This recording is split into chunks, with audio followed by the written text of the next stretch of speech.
गोरेगाव हॉस्पिटल्सतर्फे गेली 10 वर्ष आम्ही हा वैविध्यपूर्ण उपक्रम राबवत असतो. समाजाचं आपण काहीतरी देणं लागतो या हेतूनं काहीतरी सामाजिक विषय घेऊन थोडासा मनोरंजनात्मक आणि माहितीपूर्ण असा कार्यक्रम करावा असं आम्ही ठरवलं आणि गेली 10 वर्ष सातत्याने विविध मान्यवरांना बोलवून विविध विषयांचा उहापोह आम्ही करत असतो. कोजागर्तीचा अर्थच आहे कोण जागा आहे, अर्थात कोण अवेअर आहे. अशा अर्थाने कोजागिरीचा आस्वाद घेण्यासाठी नेहमी लॉनमध्ये कार्यक्रम असतो, पण आपण जाणताच की सध्या पावसाचं थैमान सुरू आहे, त्यामुळे आम्ही लॉनमधला कार्यक्रम इथे शिफ्ट केला आणि त्याबद्दल तुम्हाला कदाचित थोडा त्रास झाला असेल, पण त्यासाठी आम्ही दिलगीर आहोत. आपण इतक्या मोठ्या संख्येने येत आहात, आम्हाला खूप आनंद होतो, कारण असे सुंदर विषय जेव्हा जागरूक नागरिकांपर्यंत पोहोचतात तेव्हा खऱ्या अर्थाने त्या कार्यक्रमाचं फलित होतं असं आम्हाला वाटतं. त्यामुळे तुमचं पुन्हा एकदा स्वागत करते आणि एक छोटीशी विनंती करते, आपण आपले मोबाईल फोन्स सायलेंट मोडवर ठेवावेत, बंद स्थितीत ठेवावेत. विषय वेगळा आहे, त्यामुळे त्यावर ऐकायला आपल्याला आनंद होईल. या कार्यक्रमामध्ये मी रेणुका देशकर सगळ्यांचं मनापासून स्वागत करते आणि कार्यक्रमाला सुरुवात करते. दीपप्रज्वलनाने आपण कार्यक्रमाची सुरुवात करणार आहोत. मी डॉक्टर चैतन्य शेंबेकर, डॉक्टर मनीषा शेंबेकर यांना विनंती करते त्यांनी आजचे आपले प्रमुख अतिथी सुप्रसिद्ध अभिनेते, दिग्दर्शक आणि नाम फाउंडेशनचे श्रीयुत मकरंद अनासपुरे यांना घेऊन मंचावर यावं दीपप्रज्वलनासाठी. आणि आज ज्यांना आपण विशेषत्वानं आमंत्रित केलं आहे, डॉक्टर किशोर मोहरील आणि डॉक्टर लता मोहरील यांनाही घेऊन मंचावर यावं अशी विनंती. दीपप्रज्वलन करूया आणि आजच्या कार्यक्रमाला विधिवत सुरुवात करूया. दान हा शब्द भावनिदर्शक आहे. दान म्हणजे देणे. दान देण्याला परिस्थितीचं नाही तर मनाची आवश्यकता असते. मन मोठं असलं पाहिजे. देत रहा, देत रहा.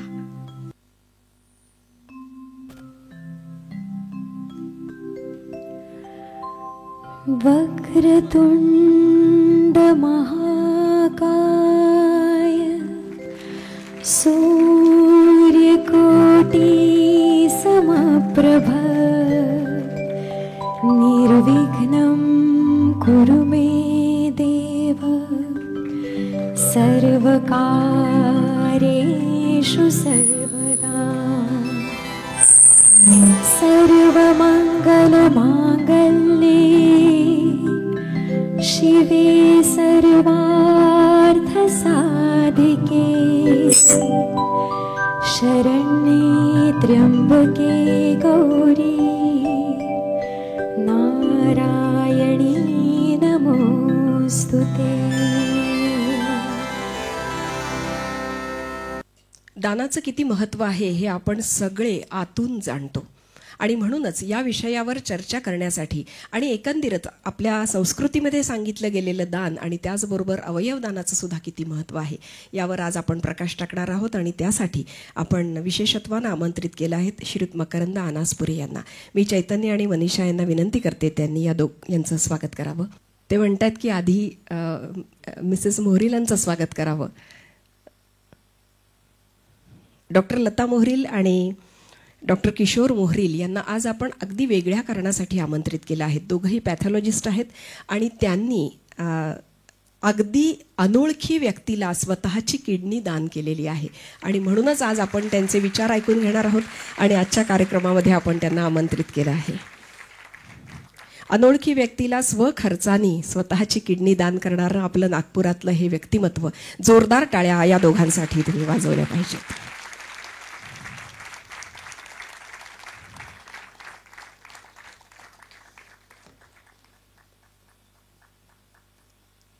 आणि आपल्या सगळ्यांच्या वतीनं श्रीयुत मकरंद अनासपुरे यांचंही स्वागत करावं अशी विनंती मी चैतन्य आणि मनीषाला करते. मकरंदजींना ऐकण्यासाठी आपण सगळे उत्सुक आहोत. त्यांचं काम आपण सगळे जाणतो. अभिनयाच्या पलीकडे सामाजिक क्षेत्रामध्ये त्यांचं असलेलं योगदान आपण सगळे जाणतो आणि म्हणूनच आज या विशेष कार्यक्रमामध्ये त्यांना आपण निमंत्रित केलं आहे. ते आलेत त्याबद्दल त्यांचे आभार आणि आपण जोरदार टाळ्यांच्या गजरात त्यांचं स्वागत करू.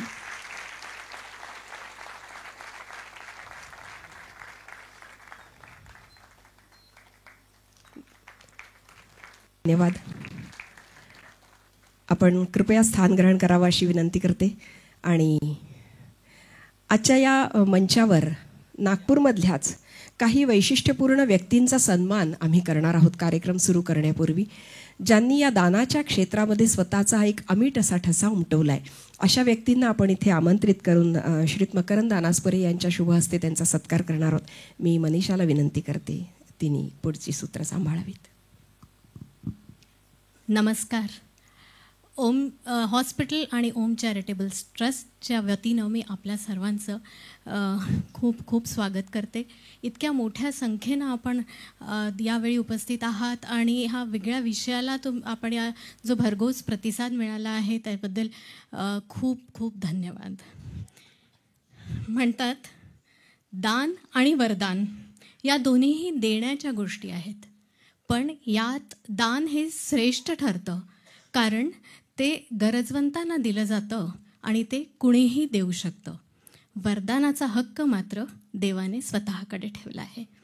तर अशाच काही दानशूर व्यक्तींना आज आपण येथे गौरवणार आहोत.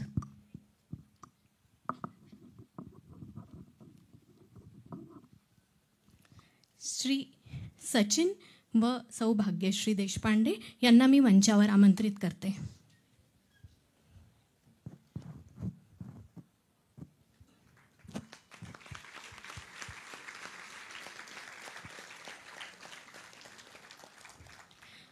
या दोघांनी अभ्युदय ग्लोबल विलेज स्कूल ही आगळी वेगळी शाळा सावनेरजवळील बडेगाव येथे सुरू केलेली आहे. आणि मुख्य सांगायचं म्हणजे हे दोघंही इंजिनियर्स आहेत. आपले कॉर्पोरेट जॉब सोडून त्यांनी ग्रामीण भागातील मुलांसाठी एक खूपच सुंदर शाळा सुरू केलेली आहे आणि त्या मुलांना शिक्षण देऊन त्यांना जबाबदार नागरिक बनवण्याचा त्यांचा प्रयत्न आहे. भाग्यश्री या डायरेक्टर अकॅडमिक्स आहेत, तर सचिन हे ॲडमिनिस्ट्रेशन बघतात. भाग्यश्री यांना टॉप एंटरप्रिन्युअर हा पुरस्कार देखील मिळाला आहे. पुन्हा एकदा जोरदार टाळ्यांनी त्यांचं स्वागत करूया. मी मान्यवरांना विनंती करते की कृपया मंचावरच थांबावं. डॉक्टर धनंजय बोकारे,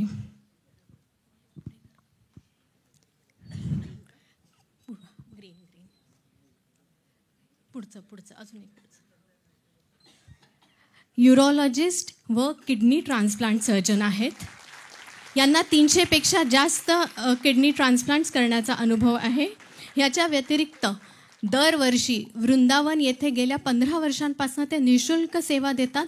तसेच सर्च डॉक्टर बंग यांचे सर्च आणि हेमलकसा येथील डॉक्टर आमटे यांच्याकडे देखील निःशुल्क सर्जरीज ते दरवर्षी करतात. डॉक्टर दीपक साने हे कार्डिओलॉजिस्ट आहेत आणि त्यांनी आपल्या बहिणीला किडनी दिलेली आहे. एवढेच नव्हे तर महाल येथील CP अँड बेरार शाळेतील आपल्या मित्रांसोबत त्यांनी सखी सोबती फाउंडेशन ही संस्था स्थापन केली आहे, जी शिक्षण आणि मुख्य म्हणजे पर्यावरणासाठी कार्य करते. आणि त्यांनी अनेक झाडं लावली आहेत. 250 झाडं इतक्या त्यांनी खापा या परिसरात लावली आहेत. आणि झाडं लावणं तर ठीक, पण झाडांचं संगोपन ह्यावर त्यांचा फारसा भर असतो आणि त्यांचं झाडांचं survival rate is more than 80%. Next green दान पावलं हो या फाउंडेशनचे श्री अरुण वेखंडे व सौ अनघा वेखंडे आणि त्यांची टीम यांना मी मंचावर आमंत्रित करते.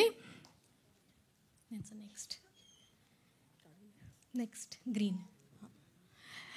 हे लोक विविध कार्यक्रमाच्या सहाय्याने अवयवदानाबद्दल जागृती करत असतात आणि विविध शाळांमध्ये कॉलेजेसमध्ये आणि कुठल्याही सामाजिक क्षेत्रात जाऊन ह्यांनी अवयवदानाबद्दल बरीच जनजागृती केलेली आहे. नाही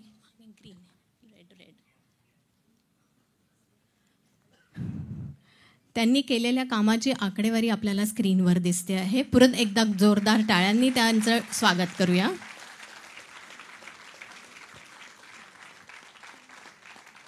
आता रेडनी मागे मागे जा, देवतळे आले आहेत.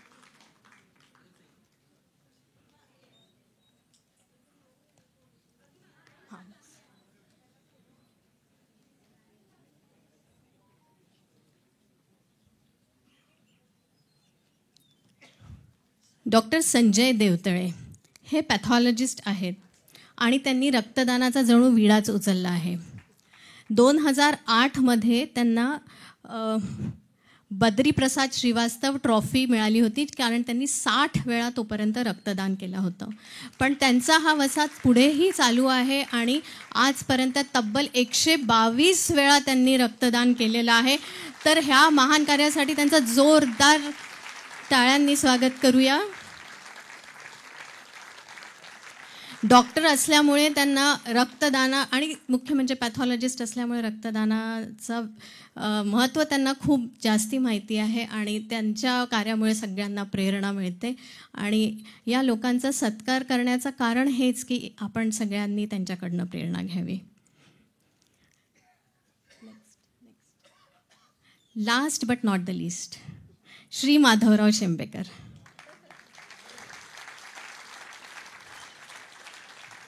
अंकुर सीड्सचे मॅनेजिंग डायरेक्टर आमचे माधव काका. त्यांच्या कामाची व्याप्ती फार मोठी आहे. मेडिकल फील्ड असो किंवा शिक्षण क्षेत्र असो, ॲग्रिकल्चर क्षेत्र असो, सगळीकडे त्यांनी आपल्या कामाचा ठसा उमटवला आहे. तर त्यांचा मी एक छोटीशी स्लाईडच तयार केली आहे जी तुम्हाला दिसते आहे इकडे. वैद्यकीय क्षेत्रात त्यांनी अनेक ठिकाणी ॲम्ब्युलन्सेस, वॅक्सिन्स, कोविडच्या वेळेला व्हेंटिलेटर्स, सोलर पॅनल्स इत्यादी दिलेले आहेत. तसेच विविध विद्यालय, एकल विद्यालय यवतमाळ, तसेच शेंबा येथील जिथे ते शिकले त्या विद्यालयाचं पूर्ण नूतनीकरण त्यांनी केलं आहे. Giving back to his alma mater या मुळे त्यांचं प्रत्येक काम एक प्रेरणादायी आहे. ह्याशिवायच त्यांनी अंध विद्यालय आणि वृद्धाश्रम या सगळ्या वेगवेगळ्या क्षेत्रांमध्ये वेगवेगळ्या लोकांना भरघोस मदत केलेली आहे आणि त्यांच्याकडनं बरंच काही शिकण्यासारखं आहे.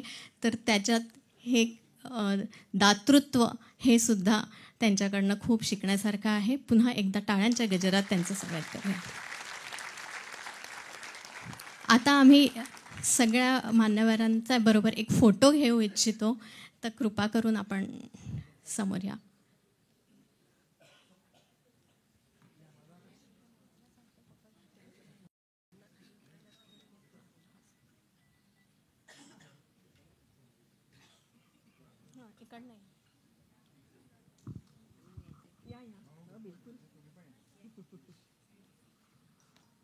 मनीषा इथे तुमचं किती असं करून छोटं छोटं बोलूया.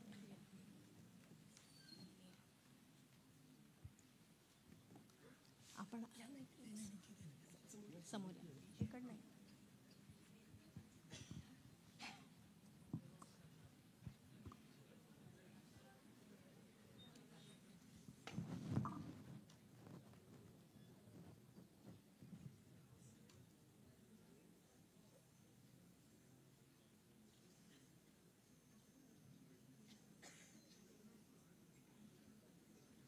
नमस्कार व्यासपीठ. आज इथे उभं राहून 2015ची मला आठवण आली आणि नॉस्टॅल्जिक वाटलं. रेणुकाताई आणि हा मंच त्यावेळी वेगळ्या वाटा या कार्यक्रमाला छाया दीक्षित वेलफेअर फाउंडेशनकडून आमच्या कामाला पहिल्यांदा नागपुरात एक मोठी ओळख मिळाली होती आणि त्या क्षणाने मला आणि सचिनला आम्हाला सगळ्यांनाच खूप हिंमत, ऊर्जा आणि दिशा दिली. आणि आज 10 वर्षांनंतर पुन्हा एकदा या सुंदर संध्याकाळी डॉक्टर चैतन्य शेंबेकर आणि डॉक्टर मनीषा शेंबेकर यांच्या ओम चॅरिटेबल ट्रस्टतर्फे आम्हाला पुन्हा सन्मान मिळतो आहे. आज आम्हाला हा सन्मान मिळाला याचा अर्थ आमचं काम इथे झालं आहे असं नाही. याचा अर्थ असा आहे की आमची दिशा योग्य आहे आणि आमचा मार्ग अर्थपूर्ण आहे. आणि हा सन्मान आम्हाला अधिक जबाबदारीने, अधिक प्रामाणिकपणे पुढे जाण्याची प्रेरणा देतो. आमचा प्रवास सुरू झाला 2014मध्ये आणि आमच्यासोबत आत्ता 22 गावातील मुलं आमच्यासोबत आहेत. त्यांना फक्त साक्षरता नको आहे, त्यांना हवं आहे ते शक्ती आणि ऊर्जा. शक्ती स्वतःला ओळखण्याची, स्वतःच्या भावनांना जपण्याची आणि समजून घेण्याची आणि आपल्या गावाला आणि समाजाला पुन्हा एकदा समृद्धीकडे नेण्याची. आमची अभ्युदय ग्लोबल विलेज स्कूल चालते तुमच्या सगळ्यांच्या विश्वासाने. डॉक्टर चैतन्य शेंपेकर आणि डॉक्टर मनीषा यांनी आमच्यावर विश्वास ठेवला, नुसता कागदांवर नाही पण प्रत्यक्ष येऊन, मुलांशी बोलून, शिक्षकांना भेटून आणि आमचं खरं काम पाहून. हा विश्वास हेच आमचं सर्वात मोठं फ्युएल आहे असं आम्हाला वाटतं. बऱ्याच संस्थांनी पण मदत केलेली आहे. Rama Purushottam foundation, persistent foundation यांनी पायाभूत सुविधा आम्हाला करून दिल्या. इमारती, वर्गखोल्या, मैदानं अशी उभारल्या गेली. अर्थातच काही कॅपिटल गरजा पुढे राहणारच आहेत. त्याचबरोबर अनेक व्यक्ती, आता इथे बसलेले सुद्धा अनेक चेहरे, अनेक कुटुंब आमच्या शिक्षकांना, साहित्याला आणि दैनंदिन गरजांना सतत महिन्याला आधार देतात. कोणी आपलं वेळ देतं, कोणी कौशल्य आणि कोणी प्रेमसुद्धा. हाच सातत्याचा आधार संस्थेला जिवंत आणि संवेदनशील नेहमीच ठेवतो. आज मी त्या व्यक्तींचा विशेष आभार मानू इच्छिते ज्यांची नावं आमच्या पोस्टरवर कधीच नसतात आणि ज्यांनी खरी शाळेची उभारणी केली. माझे आई वडील डॉक्टर प्रकाश आणि सौ माधुरी गांधी, ज्यांनी या शाळेचं मन लावून उभारणी केली आणि नुसतीच उभारणी नाही पण ते 24 तास स्वतःला या पूर्ण कामात झोकून देतात. आमचे मित्र गिरीश राजेंद्रन पुण्याचे, त्यांनी पण 16-17 तास तो कामं करतो आणि प्लॅनिंग आणि एक्झिक्युशन सतत करतो. माझे आजे सासरे आदरणीय बाळासाहेब देशपांडे, ज्यांच्या कामातून आम्हाला सतत प्रेरणा मिळालेली आहे. आमच्या संस्थेचे ट्रस्टीज, विकल्प परिवार आणि आमची पूर्ण शाळेची टीम. तुमच्या सगळ्यांचंच हे सततचं प्रेम आणि विश्वास हीच आमची खरी ताकद आहे. आजच्या कार्यक्रमाचा जेव्हा मला फोन आला आणि कळलं की दान ही थीम आहे, तेव्हा मला खूप छान वाटलं आणि मी विचार करत असताना लक्षात आलं की प्राचीन काळी गुरुकुलांना राजे, श्रीमंत आणि समाजातले जे मोठे लोक होते ते पाठबळ द्यायचे. मोठे काय छोटे लोकसुद्धा त्यांच्या प्रमाणे पाठबळ द्यायचे.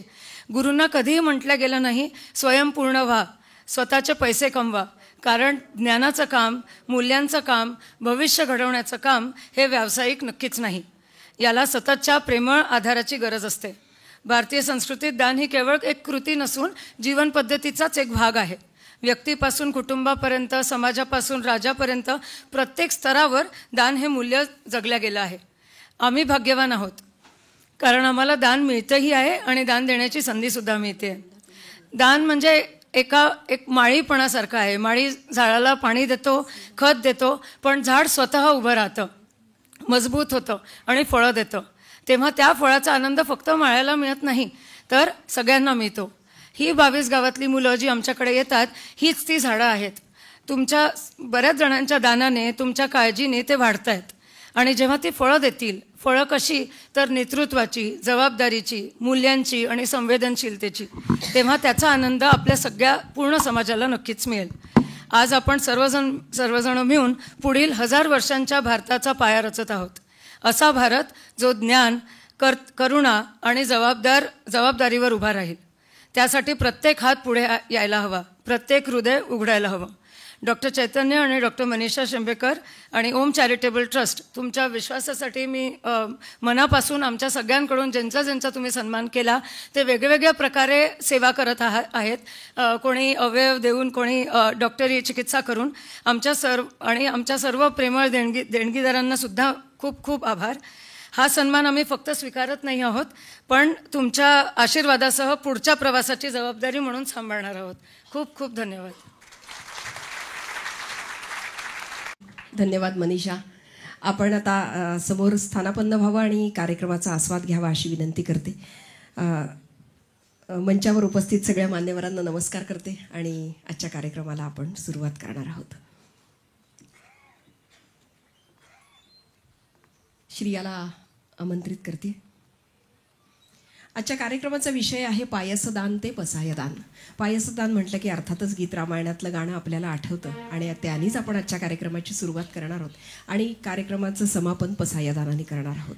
या दोनमध्ये वेगवेगळ्या प्रकारच्या दानांचा आपल्या भारतीय संस्कृतीत सांगितलेला अर्थ आणि आताच्या काळात अवयवदानाचा, रक्तदानाचा, नेत्रदानाचा आपल्याला अपेक्षित असलेला अर्थ आपण आज जाणून घेणार आहोत श्रीयुत मकरंद नासपुरे आणि भालेराव यांच्याकडनं.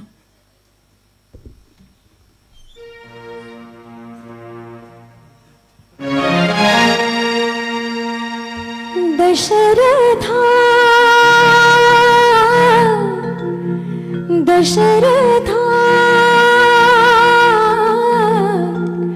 घे पायसदान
या दानाची अन्य नसे उपमा असा शब्द आहे. आणि शेवटी लिहिलंय की कृतार्थ दिसती तुझी लोचने, कृतार्थ मीही तुझ्या दर्शने. दान देणारा आणि दान घेणारा तेवढाच श्रेष्ठ असला पाहिजे, हाच अर्थ या गाण्यातनं आपल्याला घ्यायचा आहे. दान घेण्याची पूर्ण तयारी दशरथ महाराजांची झाली आहे आणि मग श्री विष्णूंची आज्ञा म्हणून आलो मी हा प्रसाद घेऊन म्हणून झालेलं आहे. आणि त्यानंतर दान घेतल्यानंतर दान देणारा कृतार्थ झालाय, कारण ते सत्पात्री आहे. त्यामुळे या गाण्याचा अर्थ अशा पद्धतीने आपण घ्यावा आणि आजच्या कार्यक्रमाकडे अशा पद्धतीनं पाहावं. दान या शब्दात दा हा धातू आहे आणि ल्यूट हा प्रत्यय आहे.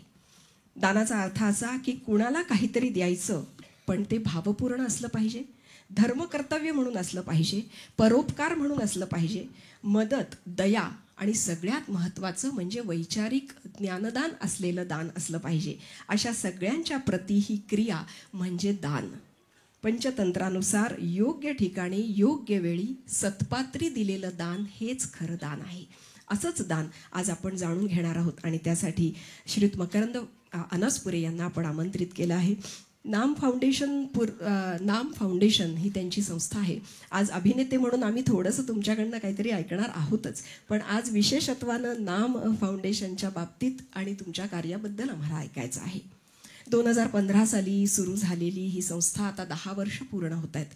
योगायोग असा की आमच्या कोजागर्तीचं सुद्धा 10 वर्ष पूर्ण झालेली आहेत. सुप्रसिद्ध अभिनेते नाना पाटेकर आणि श्रीयुत मकरंद अनासपुरे यांनी ही नाम फाउंडेशन सुरू केली. दुष्काळी भागांमध्ये आत्महत्याग्रस्त शेतकऱ्यांच्या कुटुंबियांना मदत करणारी ही संस्था. विशेष म्हणजे ही तेवढ्यापुरती आर्थिक मदत देत नाही, तर शेतकऱ्यांच्या कुटुंबियांना पर्यायी उत्पन्नाचं साधन निर्माण व्हावं आणि त्यांना पुढे काम करता यावं अशासाठी काम करणारी ही संस्था. एक आदर्श समाजापुढे या दोनही कलाकारांनी ठेवला, याचा आम्हाला विशेष अभिमान आहे. त्यामुळे सुरुवातीलाच मी आपल्याला प्रश्न विचारते की सुरुवात करताना वैयक्तिक पातळीवर मदत करून आपण सुरू केली आणि नंतर समाजाचा ओघ तुमच्याकडे आला. नेमकी नाम फाउंडेशन स्थापन करण्यामागची प्रेरणा काय होती? सगळ्यांना नमस्कार करतो. आधी सगळ्यात आधी ह्या 2 मान्यवरांच्या पाया पडाव्या असं माझ्या मनात आहे, म्हणून तेवढं मी करून घेतो.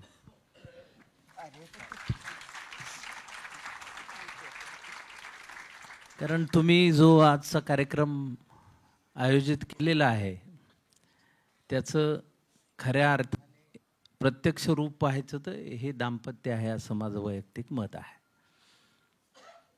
नाम फाउंडेशनची सुरुवात 2015ला झाली खरी, पण मराठवाडा विदर्भ या भागातला शेतकरी, मी मराठवाड्यातला, त्यामुळे खूप बालपणीपासून ते बघत आलो. बरेच नातेवाईक माझे शेतीमध्ये आहेत अजूनही. कोरडवाहू शेतकऱ्यांची दुःख खूप जवळून पाहिलेली आहेत. जेव्हा मुंबईत मला ओळख मिळू लागली त्यानंतर मनात तो खूप होतं की शेतकरी या विषयावर चित्रपट करायचा. त्यासाठी खूप धडपड करत होतो. 2003 पासून माझ्या डोक्यातली ती गोष्ट होती. त्यासाठी मी खूप अविरत प्रयत्न करत होतो. 2008 मध्ये त्याला प्रत्यक्ष रूपाला श्याम पेटकर समोर बसलेले आहेत. श्याम पेटकर हे नागपूरच्या तरुण भारतचे संपादक होते. आता ते निवृत्त झालेत त्या ह्याच्यातनं. श्याम पेटकरांनी गोष्ट छोटी डोंगरा एवढी या सिनेमाची पटकथा लिहिली. जी मनात होती ती गोष्ट काही मित्रांनी मिळून आम्ही पडद्यावर आणली. 2008 सालचा तो सिनेमा आहे. तुम्ही आजही बघितलं तरी आजही तुम्हाला शेतकऱ्यांची वेदना कळेल, एवढं ते सहज सोपं आहे. माननीय बाळासाहेब ठाकरेंनी त्यांच्या ग्रेट भेट या एका कार्यक्रमामध्ये गोष्ट छोटी डोंगरा एवढीचा उल्लेख केला होता. ते म्हणाले शेतकऱ्यांची वेदना पाहायची तर हा सिनेमा पाहायचा. ही आमच्यासाठी खूप महत्त्वाची आणि मोठी पावती होती. त्यानंतर 2014ला खूप दुष्काळ पडला. दुष्काळ म्हणजे कोरडा दुष्काळ. पाऊसच आला सुरुवातीला आणि नंतर महिना 1.5 महिना पावसाने ओढ दिली. मराठवाड्यातलं हे नेहमीचं चित्र बनल्यासारखं झालं होतं. आणि त्यावेळी एकदा, आता इथे खरं तर माझं नाव चुकीचं, संस्थापक नाम फाउंडेशन असं दिलं आहे, त्यामध्ये दुरुस्ती करायला हवी. मी संस्थापक नाही आहे नाम फाउंडेशनचा, मी एक छोटासा अंशतः त्यातला सदस्य आहे. त्याचे संस्थापक आदरणीय नाना पाटेकर आहेत, हे मी जाहीरपणे सांगतो. म्हणजे पाण्याबरोबर नळाची यात्रा असं असतं, ते उगाचच माझं नाव त्यामध्ये असल्यामुळे. आणि तेव्हा मला नानांचा एकदा फोन आला होता आणि ते म्हणाले की अरे, विदर्भ आणि मराठवाड्यातल्या शेतकरी बांधवांच्या आत्महत्या मला खूप त्रास देत आहेत, मी त्या बातम्या बघू शकत नाही आहे, तर माझ्या वतीने तू मराठवाड्यात आणि विदर्भात जाऊन शेतकरी बांधवांना मदत करशील का? माझ्याकडे काही पैसे आहेत, मी देतो. मी म्हणलं मलाही द्यायचेत, पण म्हणलं मी असं सुचवेन की तुम्ही पण माझ्याबरोबर या. ते म्हणाले नाही, त्याचा गाजावाजा नाही करायचा आपल्याला, कारण आपल्याला मदत करायची ती गुपचूपपणे. आणि त्यांनी आधी जी काही मदत केलेली आहे ती फार गुपचूपपणे केली. पण मी त्यांना म्हणलं की आपल्या देण्याला मर्यादा आहे, तुम्ही जर आलात तर ह्या गोष्टीला चळवळीचं स्वरूप प्राप्त होऊ शकतं, असं माझं मत आहे. याच्यावर आमचा बराच काळ संवाद झडला, मी त्यामध्ये पंधरवाडा गेला, पण मग शेवटी ते म्हणाले ठीक आहे मी येतो. मग बीडला एक मदतीचा कार्यक्रम आणि नागपूरला एक मदतीचा कार्यक्रम असा ठरला. मी मराठवाड्यातलाच असल्यामुळे सुरुवातीला बीडला आम्ही कार्यक्रम घेतला आणि त्यावेळी 60 शेतकरी मराठवाड्यातले, 60 शेतकरी विदर्भातले, अशी मदत करू असं ठरलं. 15,000 रुपये मदत. आणि आमच्याकडे पैसे जेवढे नानांनी दिले होते ते आणि माझे काही असेच ते पैसे असल्यामुळे बीडला गेल्यानंतर तिथले कलेक्टर नवल किशोर राम होते. तर नवल किशोर राम म्हणाले की मी तुम्हाला 60 जणांची यादी देऊ शकत नाही, त्याबद्दल माफ करा. तर मी म्हटलं कशामुळे असं? ते म्हणाले 112 जणांनी आत्महत्या केल्यात, तुम्ही 60 जणांना मदत केली तर बाकीच्या कुटुंबियांना मी काय सांगणार, तुम्हाला का मदत केली नाही? तुम्हाला द्यायचे असतील तर 112 जणांना द्या, नाहीतर हा कार्यक्रम करू नका, असं त्यांनी बीडला पोहोचल्यावर सांगितल्यानंतर माझी पंचायत झाली. मग मी नानांकडे गेलो, म्हणलं असं असं झालंय. तर नानांनी बॅग उघडली आणि त्यांनी 100 पानांची 5 चेकबुक आणले होते. ते म्हणले की तुला जितकी नावं त्यांना पाहिजेत तेवढी लिहून टाक आणि ती रक्कम भर, त्याची काळजी करू नकोस, आपण सगळ्यांना मदत करू. आता असा कार्यक्रम कसा असतो? आता आपण समजा मनोरंजनाच्या कार्यक्रमाला गेलो किंवा एखाद्या, आता इथे आपल्याला चांगले स्वर, गाणं किंवा काही मजेशीर किस्से असं ऐकायला मिळतं. असा कार्यक्रम कसा असतो जेव्हा आपण काहीतरी पहिल्यांदाच कुणाला तरी, आणि आम्ही बघितले 112 पांढरं कपाळ असणाऱ्या सगळ्या बहिणी आमच्या समोर बसलेल्या, आणि मला असं वाटतं की सगळ्यात जास्तीचं वय असलेली 37-38 वर्षाची असेल, लहान लहान मुलं मांडीवर. आणि आम्हाला काही बोलताच आलं नाही तिथे, कारण अशा ठिकाणी ठीक आहे, आम्ही एरवी सिनेमातली किंवा नाटकातली मंडळी, आम्ही आमचं जेव्हा मंचावर दुःखाचं सादरीकरण करायचं असतं त्यावेळी आम्ही संगीत, लाईट, सगळी शांतता, तेवढे खेळलेले डोळे आणि त्यातून अभिनय करून ते दुःख मांडतो, मंचित करतो.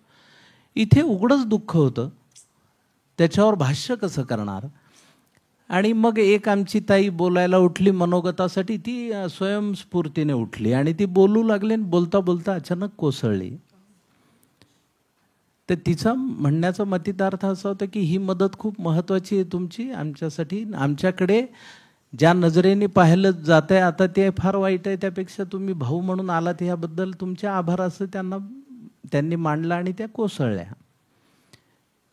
ती क्लिप व्हायरल झाली सगळीकडे, कारण आम्ही मित्रमंडळींनीच ते केलं होतं. माझ्या बीडलाच मी शिकलो, त्यामुळे तिथली मंडळी होती, त्या एका मित्राने ती शूट करत होता तो, त्याने ती क्लिप व्हायरल केली आणि ते सगळीकडे पसरलं. आणि मग काय झालं की त्या दुःखाची जाणीव हळूहळू सगळीकडे पसरत गेली. आणि मग नाना म्हणाले की मी नागपूरच्याही कार्यक्रमाला येतो, मला आता बीडचाच नाही नागपूरलाही जाऊ. नागपूरचा कार्यक्रम श्याम पेटकर, हरी सीतापे, जनमंचचे आमचे अनिल किल्लोर, आम्ही सगळ्यांनी मिळून इथे आलो तर इथे जवळपास 65 भगिनी. इथे त्याहून अधिक दुःख. एका ताईला तिचं म्हणणं मांडायचं होतं, तिचं वय 22-23 असेल. एक छोटी मुलगी तिच्या खांद्यावर होती आणि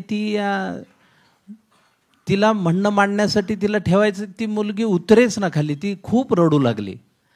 मग तिला बिस्किटचा पुडा दाखवला, हे दिलं ते दिलं, पण तिने आईला सोडलं नाही. म्हणजे ती साधारण एक 3 वर्षाची मुलगी असेल. तर मला असं वाटलं की ह्या 3 वर्षाच्या मुलीला जाणीव आहे की आपले वडील गेलेले, तर आई कशी काय सोडणार आपण, म्हणून तिने आईला घट्ट धरून ते आईला काही बोलू दिलं नाही. मग त्यानंतर नानांच्या लक्षात आले की हा विषय जितकाच आपण समजतोय तितका नाही, त्यापेक्षा खूप मोठा आहे. आणि मग त्यांनी नाम फाउंडेशनची स्थापना केली आणि 2015 पासून आम्ही अव्याहतपणे नाम फाउंडेशनसाठी सातत्याने काम करतो आहोत. त्याची सुरुवात ही तिथे झाली. मराठवाडा आणि विदर्भाने सुरू केलेली माणसाने माणसांसाठी सुरू केलेली माणुसकीची चळवळ, असं त्याचं आजही स्वरूप आहे. त्यातले प्रसंग खूप आहेत सांगण्यासारखे. मी काही नावं लक्षात राहत नाहीत म्हणून लिहूनही आणलेली आहेत, पण ते बोलण्याच्या ओघात मी सांगेन. एक कोणीतरी उभा राहावा लागतो आणि मग शून्याला किंमत येते असं म्हणतात. शून्याच्या पाठीमागे एक उभा राहिला की त्याचे 10 होतात, 10चे 100, 100चे 1000, 1000चे 10,000 आणि मग त्या शून्याची किंमत वाढत जाते. तसे एक नाना उभे राहिले आणि नाम फाउंडेशन तयार झाली आणि अनेक हात त्याला जोडल्या गेले, जगभरातून हात जोडल्या गेले आणि आज आपल्या असंख्य अशा महिला आहेत ज्यांच्यासाठी नाम फाउंडेशन काम करत आहे. मला नाधू महानोरांच्या 4 ओळी तुमच्यासाठी खूप म्हणावेशा वाटतात. या नभाने या भुईला दान द्यावे आणि मातीतून या चैतन्य गावे. कोणती पुण्ये अशी येती फळाला, जोंधळ्याला चांदणे लगडून जावे. अतिशय सुंदर काम हे लोक करतायत. अगदी मातीत काम करतायत आणि मातीतल्या लोकांसाठी काम करतायत. आपले मनापासून आभार. मी आता नंतर बोलणारच आहे तुमच्याशी आणि तुमच्याशी गप्पा मारणार आहे. यानंतर मला चैतन्याकडे यायचं आहे. चैतन्य तसा 100% बिझी असतो. 24 तास 24/7 100% बिझी असणारी व्यक्ती आहे. पण अशा प्रकारच्या कार्यक्रमांच्या माध्यमातून आणि ओमेगा ट्रस्टच्या माध्यमातून समाजासाठी खूप काहीतरी करायचं अशी इच्छा त्याची असते. त्यामुळे गेली 10 वर्ष कोजागर्तीच्या माध्यमातून अशा कार्यक्रमांचं आयोजन आणि त्याचबरोबर सामाजिक क्षेत्रामध्ये दान सुद्धा चैतन्य देतो. त्याला आवडणार नाही सांगितलेलं, पण मला इथे सांगितलं पाहिजे कारण हा स्टेज तसा आहे. आज मी त्याच्याकडनं रक्तदान, नेत्रदान आणि मेडिकल क्षेत्रातल्या दानाविषयी जाणून घेणार आहे. मला पहिलाच प्रश्न तुला विचारायचा आहे. जेव्हा मेडिकलला ॲडमिशन घेतली पहिल्यांदा आणि डिसेक्शनसाठी समोर बॉडी आली, तेव्हा देहदानाचं महत्त्व कळलं का? मेडिकलला जेव्हा आपण ॲडमिशन घेतो तेव्हा वय असतं वर्ष 17 आणि या वयात खरं सांगायचं तर काही कळत नाही आणि आपल्याला शिकायला मिळावं म्हणून याकरता कोणीतरी देहदान केलेलं आहे याचं महत्त्व देखील समजत नाही. मला फक्त एवढं आठवतं की काही मुलांना पहिल्या दिवशी डिसेक्शन हॉलमध्ये गेल्याबरोबर भोवळ आली, चक्कर आली आणि 2-3 मुलं तर पडले आणि एका माझ्या मित्रांनी मेडिकल सोडून दिलं आणि इंजिनिअरिंगला ॲडमिशन घेतली. पण ते सोडलं तर बाकी ॲनाटॉमी शिकण्याकरता हे किती महत्त्वाचं आहे हे आम्हाला त्या काळी इतकं कळलं नव्हतं. पण नंतर जेव्हा तुम्ही प्रॅक्टिसमध्ये येता तेव्हा तुम्हाला कळतं की ॲनाटॉमीच्या डिसेक्शनच्याच भरोशावर तुम्ही पुढे प्रॅक्टिसमध्ये यशस्वी होऊ शकता, कारण ते बेसिक नॉलेज असतं आणि ते इतकं महत्त्वाचं आहे की ॲक्च्युली आजकाल कॉन्फरन्समध्ये देखील कॅडेव्हरिक डिसेक्शनचे वर्कशॉप्स होतात, कारण कॅडेव्हरिक डिसेक्शन पुन्हा प्रॅक्टिसमधल्या लोकांना शिकवावं म्हणून सुद्धा वर्कशॉप्स आजकाल लोक ऑर्गनाईज करायला लागले आहेत. आणि आता इतक्यातच म्हणजे गेल्या महिन्यातलीच गोष्ट आहे की राष्ट्रसेविका समितीच्या माजी प्रमुख आदरणीय प्रमेल मावशी मेढे यांनी एम्स कॉलेजला देहदान केलं आणि मला असं वाटतं की नवीन पिढीला याच्यामुळे नक्कीच प्रेरणा मिळेल आणि हे काहीतरी एक मेसेज त्यांच्यामुळे आपल्याला मिळालं आहे. तर मला असं वाटतं की जसं पुन्हा जर विषयाकडे आला तर देहदानाचं महत्त्व त्यावेळेस कळत नाही, ही गोष्ट नक्की आहे. आणि त्याच्यामुळे एक महत्त्वाचा पॉईंट असा आहे की ही भावना मेडिकल ॲडमिशन घेताना प्रत्येक विद्यार्थ्याच्या मनात रुजवायला हवी आणि अर्थातच प्रोफेसर आणि हेड ऑफ द डिपार्टमेंट हे काम करतातच की याचं तुम्हाला किती महत्त्व आहे ही भावना त्यांच्यामध्ये रुजवायला हवी. कारण आज काय झालेलं आहे की 91 ते 92 जर स्टॅटिस्टिक्सचा विचार केला तर 91-92% मेडिकल कॉलेजमध्ये डिसेक्शन करायला पुरेशा कॅडेवर्स नाही आहेत. ही फॅक्ट आहे. कारण काय की मला आठवतं की असं स्टँडर्ड आहे की 10 विद्यार्थ्यांसाठी एक कॅडेवर असायला पाहिजे, असं एक स्टँडर्ड आहे जे मेडिकल काउन्सिल ऑफ इंडियाने दिलेलं आहे. आणि ज्या पद्धतीने मेडिकल कॉलेजची संख्या वाढते आहे तर त्याच्यामुळे ते फारच अपुरे पडतात आहेत. आणि त्याच्यामुळे मला असं वाटतं की ते शॉर्टेज जे आहे त्या शॉर्टेजच्या दृष्टीने जर आपण विचार केला तर ते जास्तीत जास्त लोकांना त्याचं महत्त्व कळायला हवं. पण प्रॉब्लेम कसा आहे की एक तर आपली संस्कृती आहे आणि दुसरं म्हणजे थोडासा एक मनामध्ये अशी शंका असते की आपल्याला डिसेक्शन टेबलवर डिग्निटीनी ट्रीट करतील की नाही. हा एक विचार पण देहदान करताना लोकांच्या मनात येतो. ही गोष्ट नक्की आहे. आणि त्याच्यामुळे स्टॅटिस्टिक्समध्ये असं म्हटलेलं आहे की फक्त 18 ते 19% लोक विचार करतात की आपण देहदान करावं, पण तेवढे लोक देखील समोर येत नाही. कारण काय की नातेवाईक आणि इतर मंडळी त्यांना साथ देत नाही. पण ही एक कटू सत्य आहे.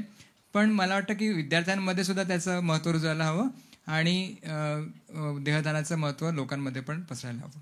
मी जरा एक वाक्य बोलू.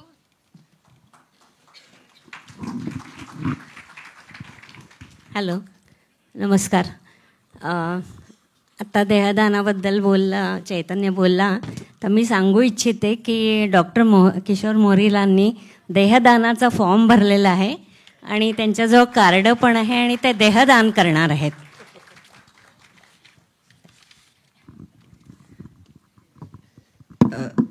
यांच्याकडेच मी आता येते आहे, डॉक्टर किशोर आणि डॉक्टर लता मोहरील. मगाशी मी ओळख करून देताना सांगितलं की हे दोघंही पॅथॉलॉजिस्ट आहेत आणि किडनी दाते म्हणून आपण त्यांचं खाली नाव लिहिलेलं आहे, किडनी दाते म्हणून.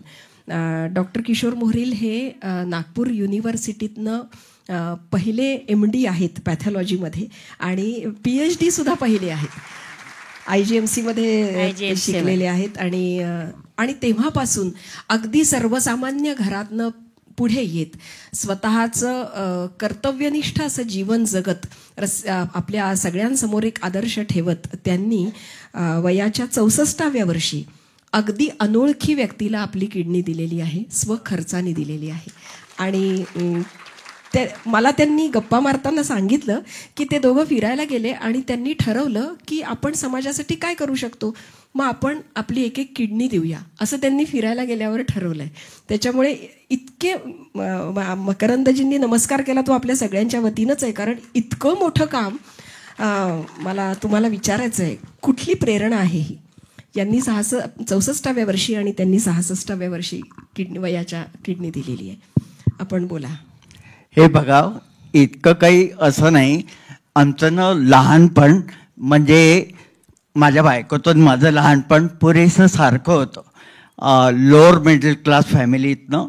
नंतर जेव्हा मी प्रॅक्टिसमध्ये आलो, कारण की त्या काही पॅथॉलॉजी लॅबॉरेटरीज नागपुरात खूप कमी होत्या, त्यामुळेच बहुतेक माझं लगेचच चालायला लागलं. म्हणजे असं काहीच नव्हतं त्याच्यात की मी फार हुशार होतो. मी आपला ठीकठाक स्टुडंट होतो पहिलीपासून, शाळेपासून. आणि लॅबॉरेटरी सुरू केली. 3-4 लॅबॉरेटरीज होत्या. माझं स्वभाव इम्प्रेशन असं होतं गावामध्ये की यार याला काय जमणार आहे याला. आता 75 वर्षाचा झालो, तेव्हा मी 25-26 वर्षाचाच होतो. त्यामुळे शंका लोकांना बऱ्याच होत्या की याचे त्यांनी काय जमणार. मी हुशार नसलो तर मी सिन्सिअर मात्र खूप होतो. सिन्सिअर इन द सेन्स लॅबॉरेटरीवर बोर्ड होता, 9 वाजल्यापासून सुरू होतं, तर एकही दिवस मी 9पेक्षा जास्ती वाजवले नाही तिथे पोचायला. आणि घाईने मी कधी बंद केलं नाही. मी आपला जितका वेळ काम संपत नाही तितका वेळ मी तिथे राहायचो. त्या बाबतीत माझी सिन्सिअरिटी. कामाच्या बाबतीत तर माझ्या नजरेमध्ये प्रत्येक डॉक्टर आपापल्या परीने जे काही पॉसिबल असतं ते सर्व करतो. आता याचं चैतन्याचं उदाहरण माझ्या डोळ्यासमोर असं आहे. मला काही फारसं माहीत होतं.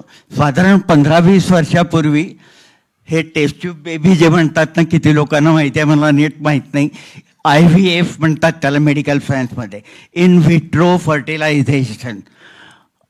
ते कसं काय इतकं सक्सेसफुली होऊ शकतं याच्याबद्दल मला खूप कुतूहल होतं. म्हणून 15 वर्षापूर्वी IMA मध्ये काही ना काही असे फंक्शन्स होतात. 15 वर्षापूर्वी मी फक्त जी बाई IVF खूप चांगल्या तऱ्हेने करते तिचं भाषण आहे म्हणून मी ते ऐकायला गेलो होतो. आणि हाव ती बाई कशी दिसते याची मला क्युरिओसिटी होती. कारण की म्हटल्यावर आपल्या इथे तर असलं काम म्हणजे अशक्य, त्या काळी तर अशक्यच होतं. आणि आता सुद्धा हा जे काही करतो ना त्याचं सक्सेस रेट जो आहे तो माझ्या अंदाजाप्रमाणे सेंट्रल इंडियामध्ये सर्वात चांगला आहे. हे माझं नंतरचं मिळालेलं ज्ञान आहे. आणि आमची मिडल क्लास होतो, लोअर मिडल क्लासच म्हणायला पाहिजे, ती पण आणि मी पण, आमच्या दोघांमध्ये ही एक खूप सिमिलॅरिटी होती. आणि आम्हाला फिरायला जायला आवडायचं. बुवा सुट्ट्या आहेत तर कुठेतरी जाऊन येऊ, 4-5 दिवस किंवा कधी कधी 8-10 दिवस. आणि असं मी फ्रिक्वेंटली जायचो. आणि तेव्हा ती ट्रीप वगैरे संपल्यावर आमची दोघांची चर्चा व्हायची. म्हणजे लोक चालले जायचे, ट्रिप संपली चालले, आम्ही दोघं मात्र एखाद दिवस तिथे एक्स्ट्रा राहायचो. की यार आपलं लहानपण कसं होतं आणि आता आपण त्या मानाने कितीतरी वेल ऑफ झाला.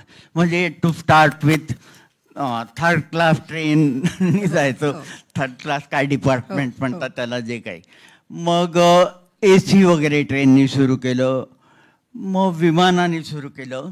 Then I thought, both of us we thought की we deserve to give something to the people of Nagpur, ज्यांनी आपल्याला एवढं पुरेसं सक्सेस दिलं. कारण ठीकठाक तर आहे, आपण आपल्या तसं काही स्पेशल नाही. मग आमचं साधारण दर ट्रिप नंतर या विषयावर काहीतरी बोलणं व्हायचं. पहिले आम्ही असं ठरवलं होतं की बेबी ॲडॉप्ट करायचं का, आम्हाला एक मुलगा असताना बेबी ॲडॉप्ट करायचं का. पण कानावर असं काही काही यायचं की त्याच्यातही बरेच काही ना काही कॉम्प्लिकेशन्स होतात. देन वन फाईन डे माझ्या एका मित्राने त्याच्या मित्राला किडनी डोनेट केली. लोक भेटायला गेले, मी पण गेलो भेटायला. तो छानपैकी AC रूममध्ये TV पाहत बसला होता.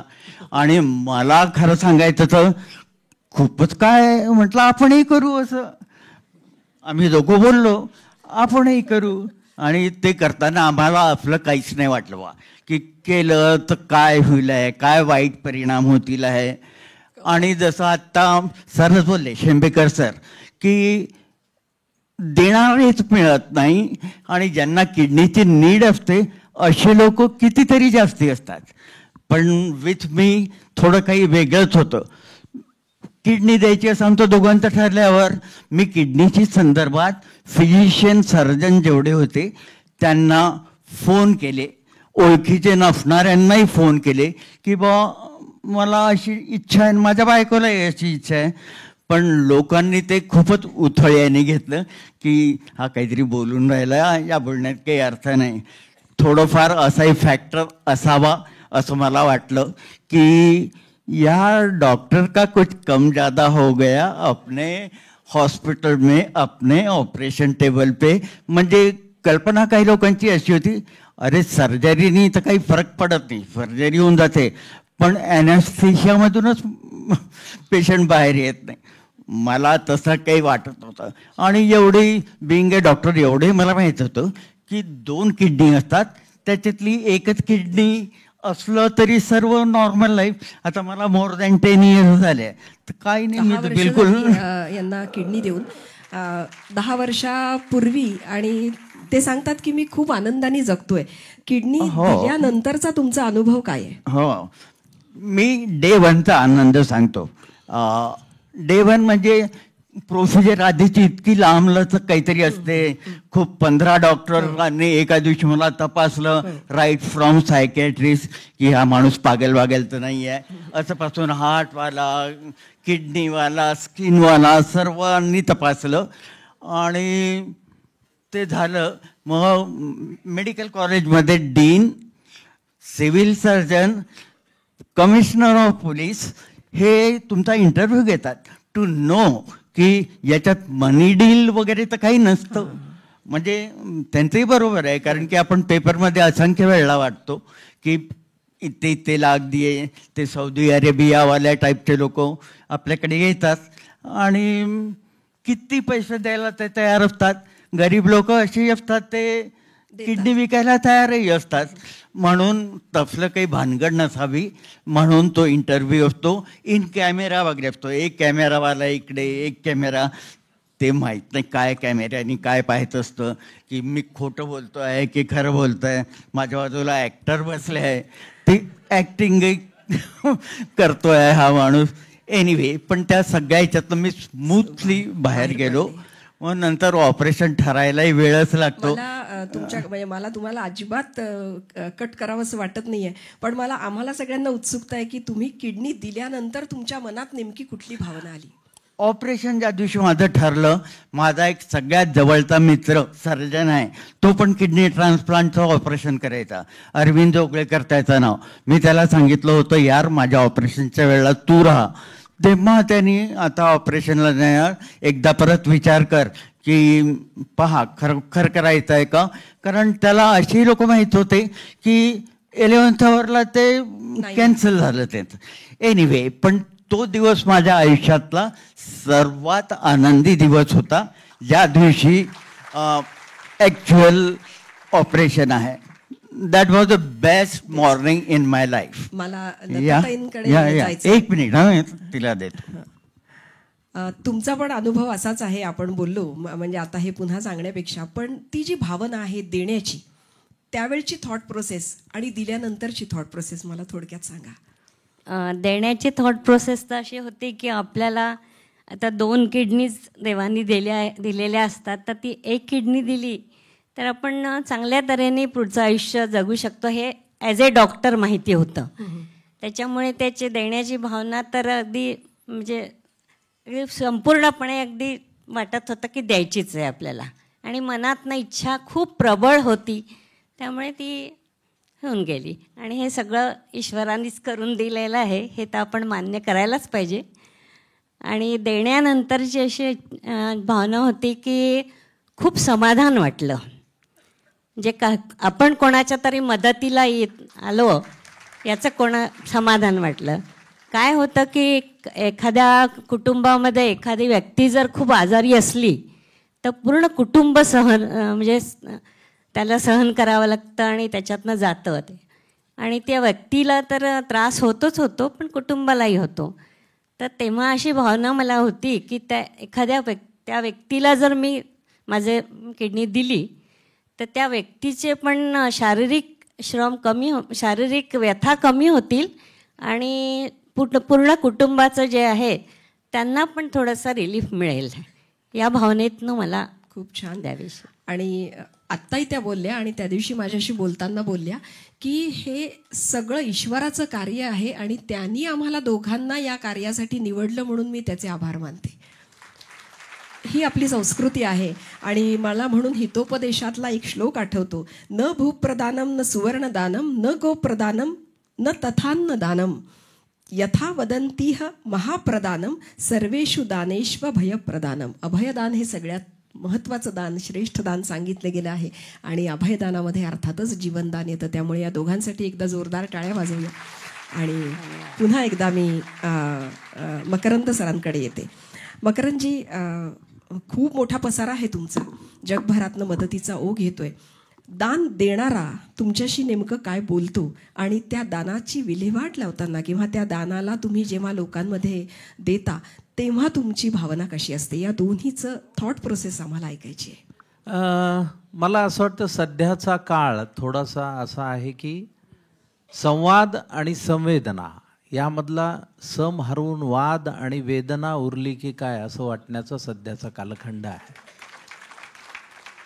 बऱ्याचदा असं होतं की आपण दिलेलं पैसे योग्य ठिकाणी गेलेत का, त्याच्या योग्य पद्धतीनं ते देत आहेत का, अशा पद्धतीनं. तर नानांनी सुरुवातीलाच महत्त्वाचे दोर कापले की ट्रस्टीला 1ही रुपया मिळणार नाही, ज्यांची तयारी असेल त्यांनी करा, नसेल त्यांनी नका करू. त्यामुळे तेच दोर कापल्यामुळे आमच्याकडे काय होतं की आमच्याकडे खूप स्वेच्छेने काम करणारी बरीच मंडळी आहेत आणि मित्रमंडळी खूप सारी आहेत. मग ते आम्ही सगळ्या मित्रांना सांगितलं. आता विदर्भामध्ये हरीश आहे किंवा श्याम पेटकर आहे, त्यांना सांगितलं की त्यांनी मग ते अरेंज करायचं, ते स्वेच्छेने करायचं. त्यांनी त्यासाठी काही मानधन अपेक्षित करायचं नाही. त्यामुळे कुणीही काही दिलं की आम्ही योग्य पद्धतीनं ते. आणि सगळ्यात महत्त्वाचं म्हणजे आता आम्ही इथे कोही टाकळी जवळ गाव आहे आपल्या नागपूरच्या, तर तिथे आम्ही 70 एकरचा एक तलाव केला. त्यावेळी नागपुरातले किशोर पटवर्धन आमचे मित्र आहेत, किशोर पटवर्धनांना रिक्वेस्ट केली तर त्यांनी पोकलेन दिलं.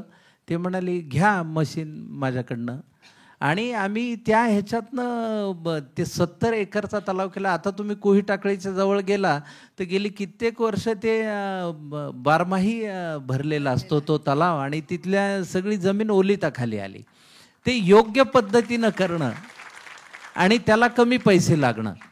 तर आम्ही जे काही काम केलं आतापर्यंत, आम्ही नुसतं पाण्याचं काम, बऱ्याच जणांचा असा समज आहे की नाम फाउंडेशन हे फक्त मराठवाड्यात पुरतं किंवा विदर्भापुरतं आहे, पण ते तसं नाही आहे. आम्ही चांदा ते बांदा असंच काम केलेलं आहे. म्हणजे कोकणामध्ये आम्ही नाटळ नावाचा पहिला प्रोजेक्ट केला होता. तिथपासून आम्ही वसिष्ठी, कोदवली, काळ नदी, ज्या जगबुडी नदी, ह्या सगळ्या नद्या करत आलो. त्यानंतर मराठवाड्यामध्ये आम्ही काम केलं, त्यानंतर पश्चिम महाराष्ट्रात केलं, उत्तर महाराष्ट्रात केलं, विदर्भात केलं. आता नागपूरपासून आम्ही झाडेपट्टीत सुद्धा चंद्रपूर, गोंदिया, गडचिरोली असंही काम सुरू केलेलं आहे. त्यामुळे ते चांदा ते बांदा असं आम्ही गेल्या 10 वर्षात 2000 पाण्याची ठिकाणं आम्ही केली आणि 17 TMC पाण्याचा साठा उपलब्ध करून दिला. त्याचा फायदा जवळपास 60 लाखाहून अधिक शेतकऱ्यांना झालेला आहे आणि त्याचे जागोजागी तुम्हाला उदाहरणं पाहायला मिळतील. आता ह्यात फक्त लोकांनी दिलेले पैसे आणि आपलं नाव असं काही करायचं नसल्यामुळे किंवा ह्यातून काहीही मिळवायचं नसल्यामुळे आम्ही एकतर त्याचा गाजावाजा कुठेही केला नाही की कुठेही सांगत फिरलो नाहीत. तर एवढंच आहे की ते लोकांना कळत गेलं, या हृदयीचं त्या हृदयी असं. त्यामुळे आमची जाहिरात ही लोकांनीच केलेली आहे आणि त्यांनीच पसरवली जिथे तिथे काम झालं तिथे. त्यामुळे मग लोकांच्या मदतीचाही ओघ वाढला आणि तिथे आम्ही सगळ्यांनाच बोलताना असं बोलतो की हे आपल्या सगळ्यांचं काम आहे. त्यामुळे तुम्ही ह्यामध्ये येताना तुमचा फायदा बघू नका. तुम्हाला फायदा बघायचा असेल तर कृपया ह्यात येऊ नका. तुम्ही मनापासून किती करू शकता. मग मनापासून लोक जोडले गेले आणि गेल्या 10 वर्षात नुसतं पाण्याचं काम मी तुम्हाला सांगितलं तसं 2000 ठिकाणी आपण केलेलं आहे. त्यातून खूप साऱ्या गोष्टी उभ्या राहिल्या. बऱ्याच ठिकाणी फार्मर कंपन्या सुद्धा उभ्या राहिल्या. आता माढा सोलापूर जिल्ह्यामधलं आहे, तिथे आपण जवळपास 34 किलोमीटरचं काम केलं नाम फाउंडेशन आणि तिथल्या काही युवक मंडळींच्या मदतीने. विठ्ठल गंगा असं त्या प्रोजेक्टचं नाव आहे. तर तिथे परतीचा पाऊस पडून एक पीक घ्यायचं अशी त्या शेतकऱ्यांची परिस्थिती होती. आता तिथे 4000 शेतकऱ्यांची एक फार्मर कंपनी आहे जे त्यांचा माल एक्सपोर्ट करतात. तर आता देणाऱ्यांनी, आता जसा हा अतिवृष्टीचा आपल्याला सगळ्यांना फटका बसलाय आता म्हणजे शेतकरी बांधवांना, त्यातून आम्ही सगळ्यात सुरुवातीला असं केलं की त्यांना महिनाभर 2 महिने पुरेल एवढं सगळं आपण जीवनावश्यक साहित्य आधी देऊ, त्यानंतर आपण बाकीच्या मदतीचा विचार करू. कारण सगळं भिजलेलं आहे, शेतं वाहून गेलेली आहेत. सध्याची परिस्थिती फार बिकट आहे.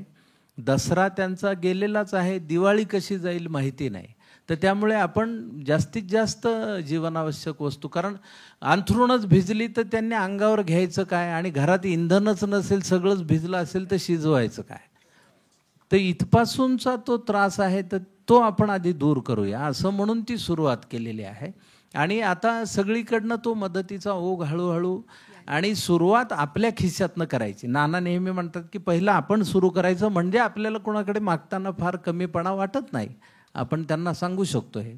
तर तिथून ती सुरुवात झालेली आहे. आता आम्ही 8 जिल्ह्यांपर्यंत पोहोचलोय. जितकं जमेल तितक्या बाधित गावांपर्यंत पोहोचायचं असं. त्यामुळे त्या माणसाला ते प्रत्यक्ष ज्याने ते पैसे दिलेले आहेत त्याला केव्हाही ते बघता येतं. त्याला फोटोच्या माध्यमातून बघता येतं. आपल्या वेबसाईटवर आपण दररोज अपडेटेड करत राहतो. ज्यांना जसं पाहिजे त्यांना तसं ते पाहायला मिळतं. त्यामुळे ते योग्य ठिकाणी पोहोचलं आहे याची त्यांना खात्री होते. तर मला असं वाटतं की ते तसं असणं गरजेचं आहे, कारण शेवटी जाणीव ही वैश्विक असणं खूप महत्त्वाचं आहे. म्हणजे आता तुम्ही हे पायसदान ते पसायदान असं म्हटलंय, ज्ञानेश्वर माऊलींनी पसायदान हे वैश्विक जाणीवेतनं त्यांनी सांगितलेलं आहे. वैश्विक जाणीव झाली, मातृत्वाची वैश्विक जाणीव झाली की आपल्याला मदर टेरेसा दिसतात, सिंधुताई सपकाळ दिसतात. तर ती वैश्विक जाणीव असणं ही मला जास्त महत्त्वाची गोष्ट वाटते. आणि आता आपल्या सगळ्यांच्या भूमिका आहेत ह्या. आपण जसं ईश्वरांना या म्हणाले की ईश्वरांनी दिलेली भूमिका आहे. म्हणजे शेक्सपियरनं पण आमच्या ह्याच्यात ते मांडलेलंच आहे की जग हे एक रंगमंच आहे ना. आपण सगळे आज आपल्याला मिळालेल्या ह्या भूमिका आहेत. उद्या आपण त्या भूमिकेत नाही आहोत, आपली जमीन वाहून नाही गेली, त्यामुळे आपण त्यांच्याकडे बघायचंच नाही का? आपण आपल्याच आनंदापुरतं बघायचं आहे का? हा विषय आहे. त्याच्यामुळे ज्याला ती जाणीव होईल तो पुढे येऊन मदत करणार हे स्वाभाविक आहे. प्रत्येकामध्ये ते असतंच. कुणालाही कळवळ आला की तो मदत करतोच. त्यामुळे मला असं वाटतं की ती योग्य ठिकाणाहून योग्य ठिकाणी पोहोचतेच असं आहे. आपल्या कार्यातून अशा प्रकारची जाणीव लोकांपर्यंत पोहोचवण्याचं काम हे दोघं करतायत. असं म्हणतात ना, सत्य संकल्पाचा त्राता नारायण. संकल्प सत्य असेल तर अर्थातच नारायण सुद्धा मदत करतो. मला नेहमी हा प्रश्न पडतो की या ज्या संवेदना आहेत, या ज्या जाणीव आहेत, जसं यांनी मगाशी सांगितलं की अतिशय मिडल क्लास घरामध्ये आमचा जन्म झाला, शेजाऱ्या पाजाऱ्यांशी आमचे संबंध होते, आम्हाला माहिती होतं की कोणाला मदत लागली तर धावून जायचं. तसं तुम्हाला वाटतं का की चित्रपटाच्या माध्यमातून काम करत असताना चित्रपटांमधून किंवा मीडियामधून किंवा मनोरंजनाच्या माध्यमातून अशा प्रकारच्या जाणीवा प्रबळ होतील यासाठी काहीतरी केलं पाहिजे? नाही, चित्रपटातनं होत नाहीत त्या. मी हे अगदी प्रामाणिकपणे सांगतो. तसं जर झालं असतं तर एखादा चांगला चित्रपट बघून सगळं जगच बदललं असतं. पण तसली काही भानगड नसते. लोक मनोरंजनाच्या पलीकडे बघत नाहीत. दुसरं, कलावंतांकडे पण फार त्या नजरेने बघत नाहीत की अरे वो ॲक्टर, अरे इतना टकला आहे, असं अशा पद्धतीने ते बोलतात.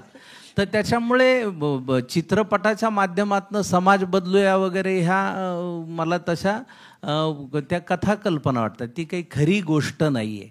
खरी गोष्ट तुमच्या आत होणारी जाणीव आणि त्यातून बदललं जाणारं चित्र. आता बीडला आम्ही जेव्हा ती सुरुवातीची मदत करत होतो त्यावेळी बद्रीनारायण मोटरकर नावाचे एक शेतकरी आहेत. नळवंडी असं गाव आहे त्यांचं, जिल्हा बीड. तर त्यांनी प्रशासनाला पत्र लिहिलं होतं की मला आत्महत्या करायची परवानगी द्या. तर आम्ही त्यांना भेटलो म्हणलं का बाबा, तुम्ही आत्महत्या केली तर तुमच्यापुरता प्रश्न सुटेल पण तुमच्या कुटुंबासमोर नवीन प्रश्न उभा राहील ना, त्याचं काय? तर तुम्ही का जाताय, काय कारण आहे? तर ते म्हणाले की असं आहे की मोसंबीची बाग लावली होती कर्ज घेऊन आणि पाऊस पुरेसा न झाल्यामुळे ती जळाली. तर आता ती कर्जही चालू आहे आणि त्याचं व्याज वाढून इतकं झालंय, आता ते कसं फेडायचं अशी माझी विवंचना आहे. त्यात मुलाला 12वीला 83% आहेत आणि मुलीला 10वीला 97% मार्क मिळाले. ह्यांना मी शिकवू शकत नसेल तर जगून काय करू म्हणले. तर आम्ही म्हणलं की तुम्ही काही जाऊ नका, तर आपण बघूया काय करता येईल. गंमत कशी असते रेणुकाताई, आम्ही सुरुवातीला थोडीशी मदत केली आणि नंतर मी एका रामभाऊ माळगी व्याख्यानमालेत ठाण्याला व्याख्यान देत होतो आणि त्या व्याख्यानानंतर मला एक कुटुंब भेटलं, नवरा बायको, आणि ते म्हणाले की आम्हाला डायरेक्ट शेतकऱ्याला मदत करायची, मध्ये आम्हाला कुणी नको आहे. म्हणजे आम्ही तुमच्या हातात देणार नाही, मग तुम्ही दिले आम्हाला सांगितलं असलं नको, डायरेक्ट आम्हाला. म्हणलं ठीक आहे. मग मी त्यांचा संपर्क करून दिला. मग त्यांनी 3-4 वर्ष त्या कुटुंबाची काळजी घेतली मोटरकरांच्या. तर आज त्यांची मुलगी सुरेखा मोटरकर, जिला 10वीला 97% मार्क होते, ती आज कोल्हापूरच्या MBBS कॉलेजमधनं डॉक्टर झाली आणि हे बघायला वडीलही जिवंत आहेत. हे महत्वाचं आहे. आमच्याकडे कैलास चव्हाण नावाचा एक शेतकरी यवतमाळ मधल्या पिंपरखेडचा, मला वाटतं पिंपरखेड गावाचं नाव, पिंपरवाडीचा कैलास चव्हाण नावाचा एक शेतकरी, 7 जणांचं कुटुंब त्याच्यावर अवलंबून, आणि 3 वेळा त्याने आत्महत्येचा प्रयत्न केला. 3 वेळा वाचला. तर आम्ही म्हणलं की देवाचीच इच्छा नाही तुला घ्यायची, तू जातोयस कशाला, काय आहे ते बघू म्हणलं तुझं. आणि मग आम्ही त्याला मदत केली. सुरुवातीला आम्ही 4 शेळ्या दिल्या. त्याच्या शेतीसाठी बियाणं खतं ते सगळं आम्ही एका वर्षीसाठी केलं.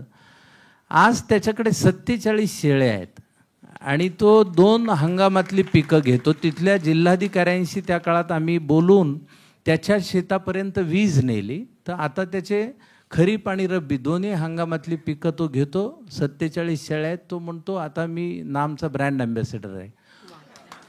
कुणी मरायची इच्छा व्यक्त केली तर मला सांगा, मी शेळ्या देतो, मला माहिती आहे काय करायचं ते. तर ते काय होतं, त्या जाणीवेतनं जाणीव तयार होणं. तर विदर्भामध्ये तर खूप, आणि आम्ही 2 अशा घटना बघितल्या की ज्यातून आपल्या औदार्याविषयीची माझी कल्पनाच एकदम पुसली गेली. आपल्याला वाटतं ना, आपण मदत केली की आपल्याला वाटतं आपण चांगलं हे असं आपल्याला उगाचच एक स्वतःचं आत्मस्तुतीचं एक मनातल्या मनात पण होतं बऱ्याचदा. पण मी 2 प्रसंग असे बघितले. तर कोल्हापूर जिल्ह्यात बुबनाळ नावाचं एक गाव आहे. त्या बुबनाळ गावात आम्ही कोल्हापूरला जेव्हा ती मदत करत होतो सुरुवातीच्या काळात, त्यावेळी पूजा राजमाने नावाच्या एका मुलीला आम्ही बोलवलं. तर तिच्या घरची परिस्थिती अशी की वडिलांनी आईला 20 दिलं, म्हणजे बायकोला 20 दिलं, मुलाला 20 दिलं, स्वतः घेतलं. 3 जण गेले. ही वाचली कारण ही आजीकडे होती. त्या कुटुंबात वाचलेली एकटीच मुलगी, आणि 10वीला तिला 88% मार्क पडलेले. आणि आम्ही त्या मदत निधीसाठी बोलवलं आम्ही आपल्या सर्वांच्या वतीने. त्यावेळी 2 मुली आल्या. तर त्यातली एक म्हणाली की ही पूजा आहे आणि हिला स्टेजवर बोलायची हिंमत नाही, म्हणून त्यांनी चिठ्ठी लिहिली आणि दिली आहे. तर त्या चिठ्ठीत असं लिहिलं होतं की मी मनापासून नाम फाउंडेशनचे आभार मानते, तुम्ही आमच्या पाठीशी उभा राहता, ही खूप महत्त्वाची गोष्ट आहे. पण ही तुम्ही देत असलेली 15,000ची मदत मला नको. जी मराठवाड्यातली एखादी माझी बहीण हुंडा नसल्यामुळे आत्महत्या करत असेल, तिला ही मदत द्या.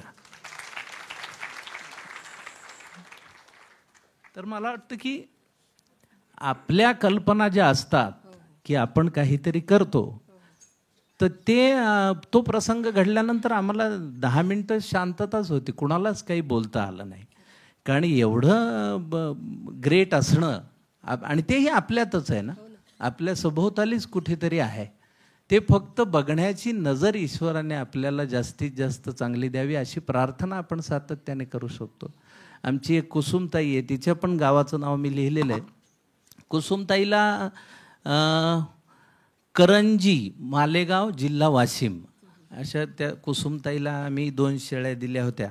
आणि त्या कुसुमताईकडे 10 शेळ्या. तिने घर तर सांभाळलंच, पण तिच्या 2 मैत्रिणींना तिने शेळ्या दिल्या. 2 जणींना, म्हणजे तिच्यासारख्या गरजू असणाऱ्या तिच्या शेळ्यातल्या, की ह्या तुम्ही वाढवा आणि तुमचं व्यवस्थित करून घ्या. तर आपल्याला मिळालेल्या गोष्टीतनंच आपण पुढे ती गोष्ट नेतो, असे आम्हाला पदोपदी दिसलेले उदाहरणं आहेत.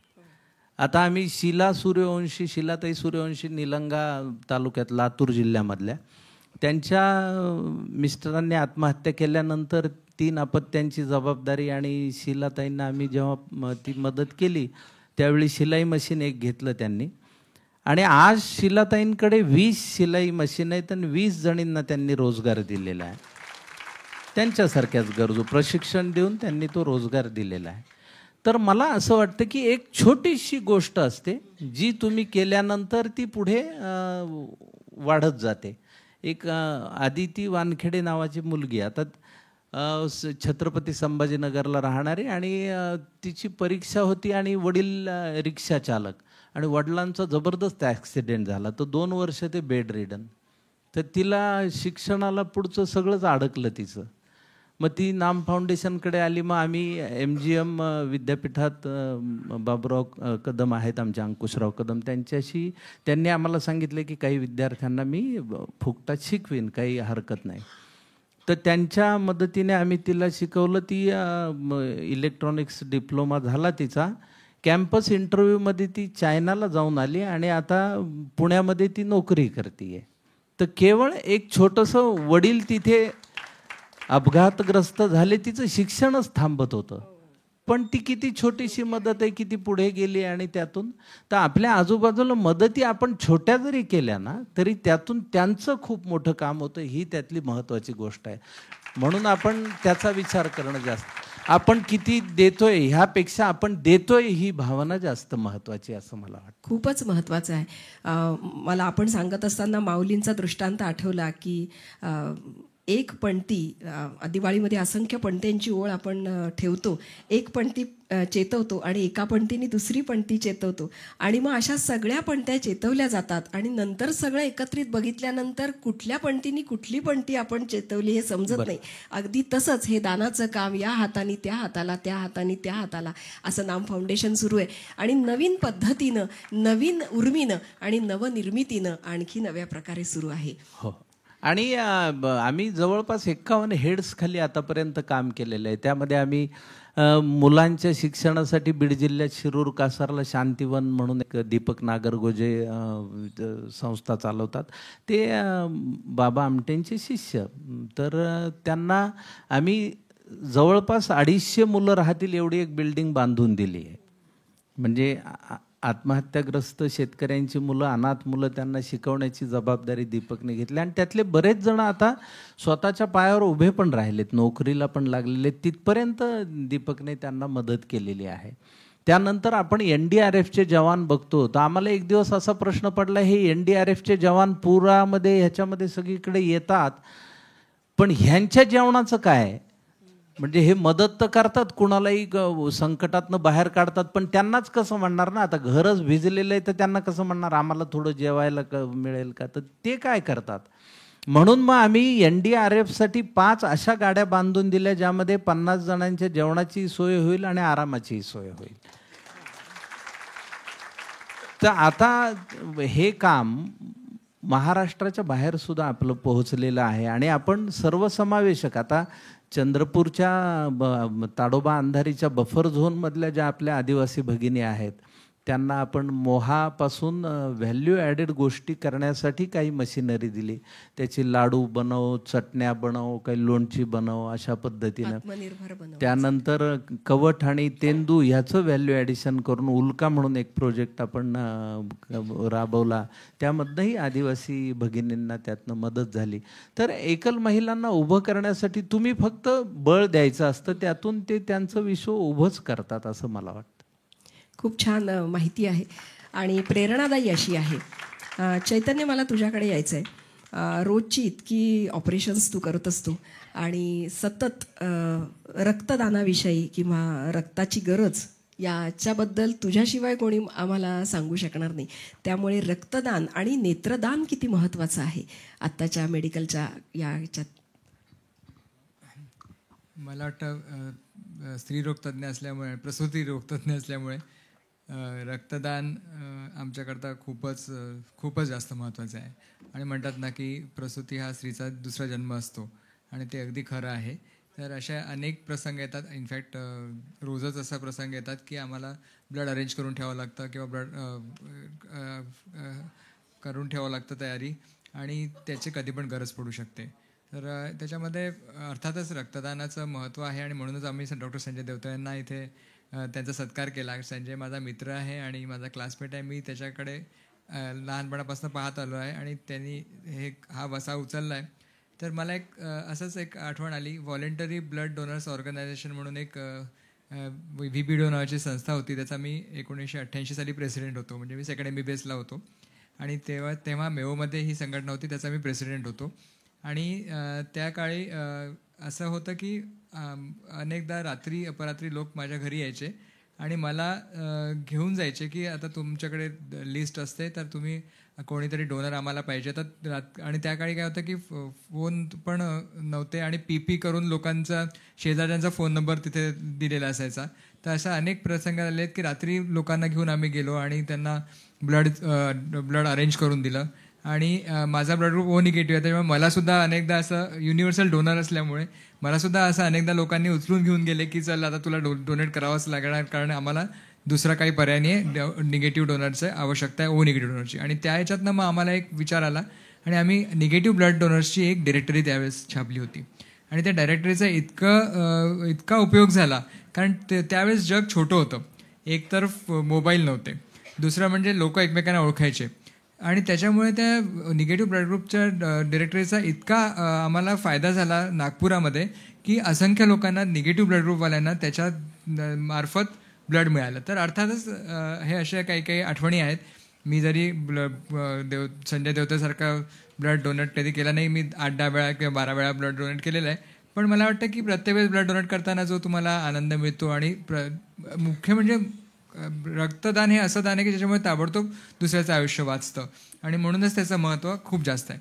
आणि दुसरं एक नेत्रदानाबद्दल मला काही टेक्निकल गोष्टी सांगायच्या आहेत, कारण मला आठवतं लहानपणापासून डॉक्टर सुनीता महात्मे इथे आपल्यासोबत बसलेले आहेत. महात्मे ब्लड आय बँकचा बोर्ड मला लहानपणापासून पाहिलेला आठवतो आणि नेत्रदानाचं महत्त्व अर्थातच अनन्यसाधारण आहे. तर कॉर्निया जो असतो तर कॉर्नियाचं ॲक्च्युली आपण ट्रान्सप्लांट करत असतो आणि त्याच्याकरता नेत्रदान करणं ही एक अशी गोष्ट आहे जी ॲक्च्युली खूप सोपी आहे. सोपं याच्याकरता आहे की तुम्ही एक फक्त फॉर्म भरायचा आणि 6 तासाच्या आत फक्त जर तुम्ही इन्फॉर्म केला आय बँकला तर ताबडतोब ते येऊन कॉर्निया घेऊन जातात आणि या कॉर्नियाच्या आधारावर अनेक लोकांना कॉर्नियाचा द्वारे जी दृष्टीहीनता होते त्याचा उपयोग होऊ शकतो. आणि त्याचा टेक्निकल पॉईंट असा आहे की त्याच्यानी कुठलाही डिफॉर्मिटी होत नाही, काहीही त्रास होत नाही आणि कुठलाही व्यक्ती म्हणजे त्याला डायबिटीज असो, शुगर असो, किती वय असो, तुम्ही ते कॉर्निया डोनेट करू शकता. तर ह्या गोष्टी ज्या मला वाटतं अगदी सहजपणे शक्य आहेत, तर त्या करायला पाहिजे. कारण आज असं म्हणतात की 1 करोड लोकांना कॉर्नियाची भारतामध्ये गरज आहे आणि जर तुम्ही स्टॅटिस्टिक्स पाहिलं तर फक्त 50,000 लोकांनी मागच्या वर्षी 50,000 लोकांनी फक्त कॉर्निया आपला दिला आणि त्या 50,000 लोकांनी जो कॉर्निया दिला तो 20,000 ते 21,000 लोकांच्या कामी आला, कारण सगळेच कॉर्निया कामात येत नाही. तर तुम्ही जर ही दरी जर पाहिली तर ती दरी इतकी मोठी आहे की असं म्हणतात की दरवर्षी 2 ते 3 लाख लोकांनी भारतामध्ये जर कॉर्निया ट्रान्सप्लांट केलं तर त्याचा उपयोग 1 ते 1.5 लाखांना होऊन ती दरी थोडी बहुत व्यवस्थित होऊ शकते. तर मला वाटतं हे 2 गोष्टी अशा आहेत की ज्या सहज शक्य, ज्या आपण सगळ्यांना करू शकतो. खूप डिटेल माहिती आपल्याला आता सगळीकडे अवेलेबल आहे, कशी गरज आहे. आता या कार्यक्रमाच्या नंतर कदाचित तुम्ही विचार कराल आणि त्याबद्दल आणखी जाणून घ्याल. मला या निमित्ताने एक श्रीमंत माणसाची, ब्राझीलमधल्या एक गोष्ट तुम्हाला सांगायची आहे. ब्राझीलमध्ये एक सगळ्यात श्रीमंत व्यक्ती होता ज्याचं नाव आहे चिकुन्नो स्कार्पा असं त्याचं नाव आहे आणि त्याच्याकडे बॅटले नावाची कार होती, जी खूप मोठी कार आहे. मी तर पहिल्यांदा नाव ऐकलं आहे अशी कार. तर त्यांनी एक दिवस विचित्र घोषणा केली की मी मरण्याच्या आधी माझी ही कार मला दफन करायची आहे. तर लोकांना आश्चर्य वाटलं की हा काय वेडेपण आहे, कार कशाला दफन करायची. तर त्यांनी सांगितलं नाही, मला करायचीच आहे, माझ्यानंतर मला ही कार समोर नको आहे, ती मला दफन करायची. आणि मग तो दिवस उजाडला, सगळे लोक जमले, लोक म्हणायला लागले काय वेडा माणूस आहे, ही कार विकल्यानंतर मिळालेले पैसे गरिबांना वाटेल. पण त्यांनी ऐकलं नाही आणि अगदी ज्या दिवशी ती कार दफन करण्याची वेळ आली त्या दिवशी तो भाषणाला उभा राहिला आणि म्हणाला की कार तर एक नुसती हे आहे, वस्तू आहे. आपण जेव्हा मेल्यानंतर आपलं जेव्हा दफन होतं तेव्हा असे असंख्य अवयव आहेत जे अवयव माणसाला गरज पडतील, ज्याची किंमत मोजताच येणार नाही. या कारची किंमत त्याच्यासमोर काय समजायची. त्यामुळे मला ते तुमच्या सगळ्यांना सांगायचं होतं आणि म्हणून मी हा सगळा उपद्व्याप केला आणि त्याच्यानंतर त्यांनी जनजागृती केली. खूप छान अशी उदाहरणं आहेत की ज्याच्या माध्यमातून मला यांच्याकडे येण्यापूर्वी पुन्हा मकरंदजी तुमच्याकडेच यायचं आहे. अशा अनेक किती हळव्या प्रसंगातनं तुम्ही जात असता की एखाद्याला मदत करताना, तेव्हा त्या व्यक्तीची मानसिकता, तिचा अभ्यास तुम्ही कसा करता आणि कसं त्यांना सावरता, आधार देता.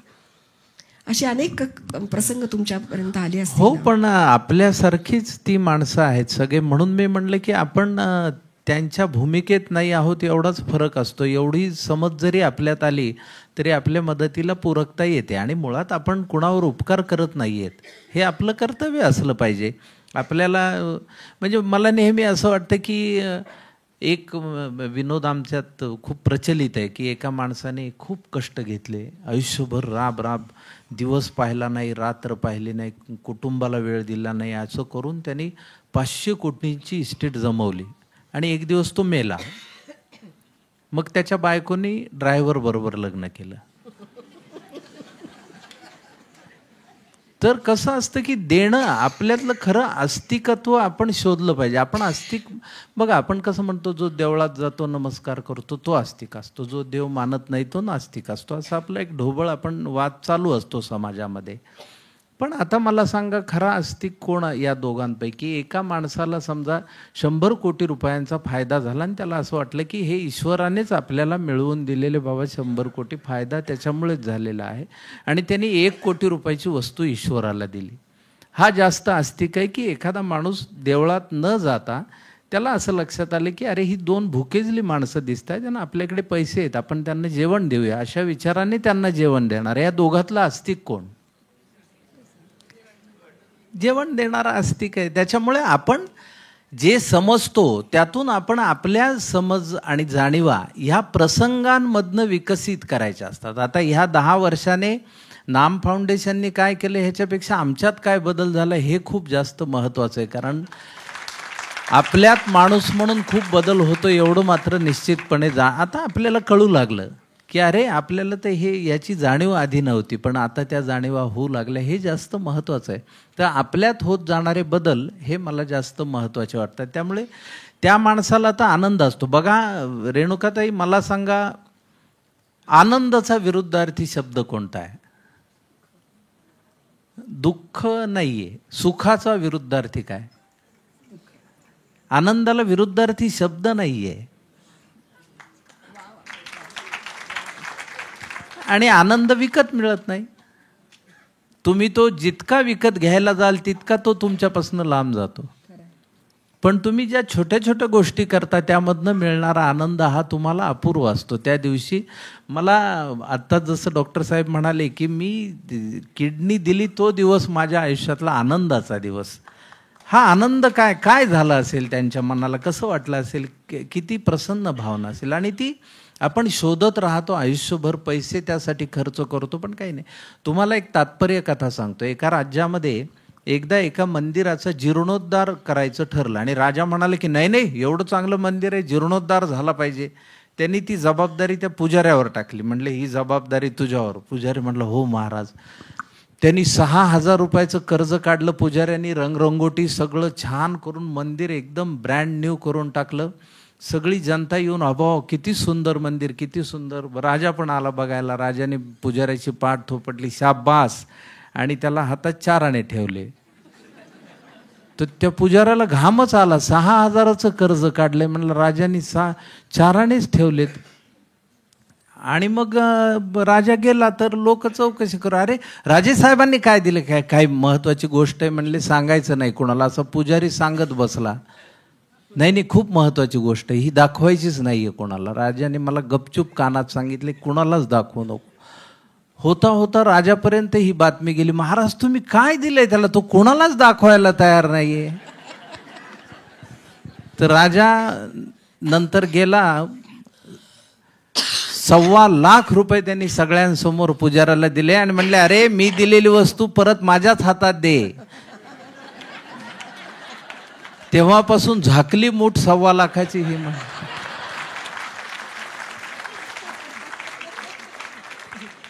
माणसांकडे खूप पैसे असतात, खूप रुपये असतात, पण देण्याची वृत्ती जी असते ती कुठून येणार? तर ती तुम्हाला कधीतरी मिळते आणि ती मिळावी असं एक महत्वाचं आहे. खरं पाहायला गेलं तर सर्व मिळून आपण कुठल्याही संकटाला सामोरं जाऊ शकतो, आपण सगळ्यांनी ठरवलं तर. पण ते मनापासून ठरवणं, आपल्या आपण पद्धतीने ठरवणं ही जास्त महत्वाची गोष्ट आहे असं मला वाटतं. खूप छान. आणखी काही गोष्टी आहेत या दानाच्या विषयी. आपण कितीतरी दानं सांगू शकतो. इथे बसलं तर प्रत्येकजण एक सांगू शकेल. वस्त्रदान आहे, अन्नदान आहे, नेत्रदान आहे, रक्तदान आहे, कन्यादान आहे, पिंडदान आहे, इथपर्यंत अनेक गोष्टी दानाच्या माध्यमातून आपण सांगू शकतो. पण मला असं वाटतं की या सगळ्यामध्ये सगळ्यात श्रेष्ठ आणि महत्त्वाचं कुठलं दान असेल तर ते विद्यादान आहे. आणि भाग्यश्री मगाशी जसं सांगितलं की विद्यादानाचं कार्य किती मोठं आहे. आपल्यासारखा एखादा नवीन तयार करणं हे किती महत्त्वाचं आहे. त्यामुळे या विद्यादानाचं महत्त्व सांगणारं एक गीत आपण ऐकूया आणि त्याच्यानंतर या चर्चेला पुन्हा सुरुवात करूया. श्रियाला विनंती करते.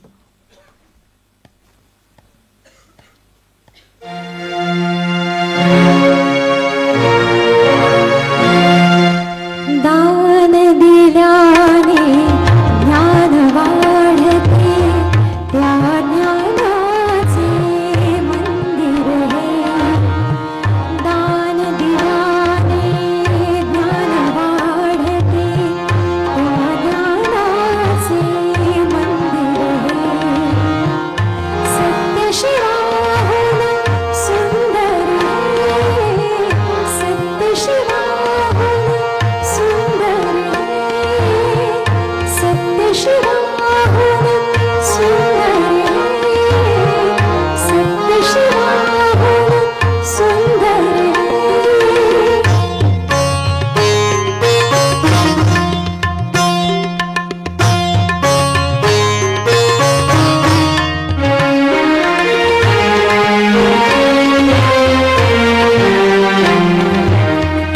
इथे बोलवा नामाचे, मोती होतील धामाचे.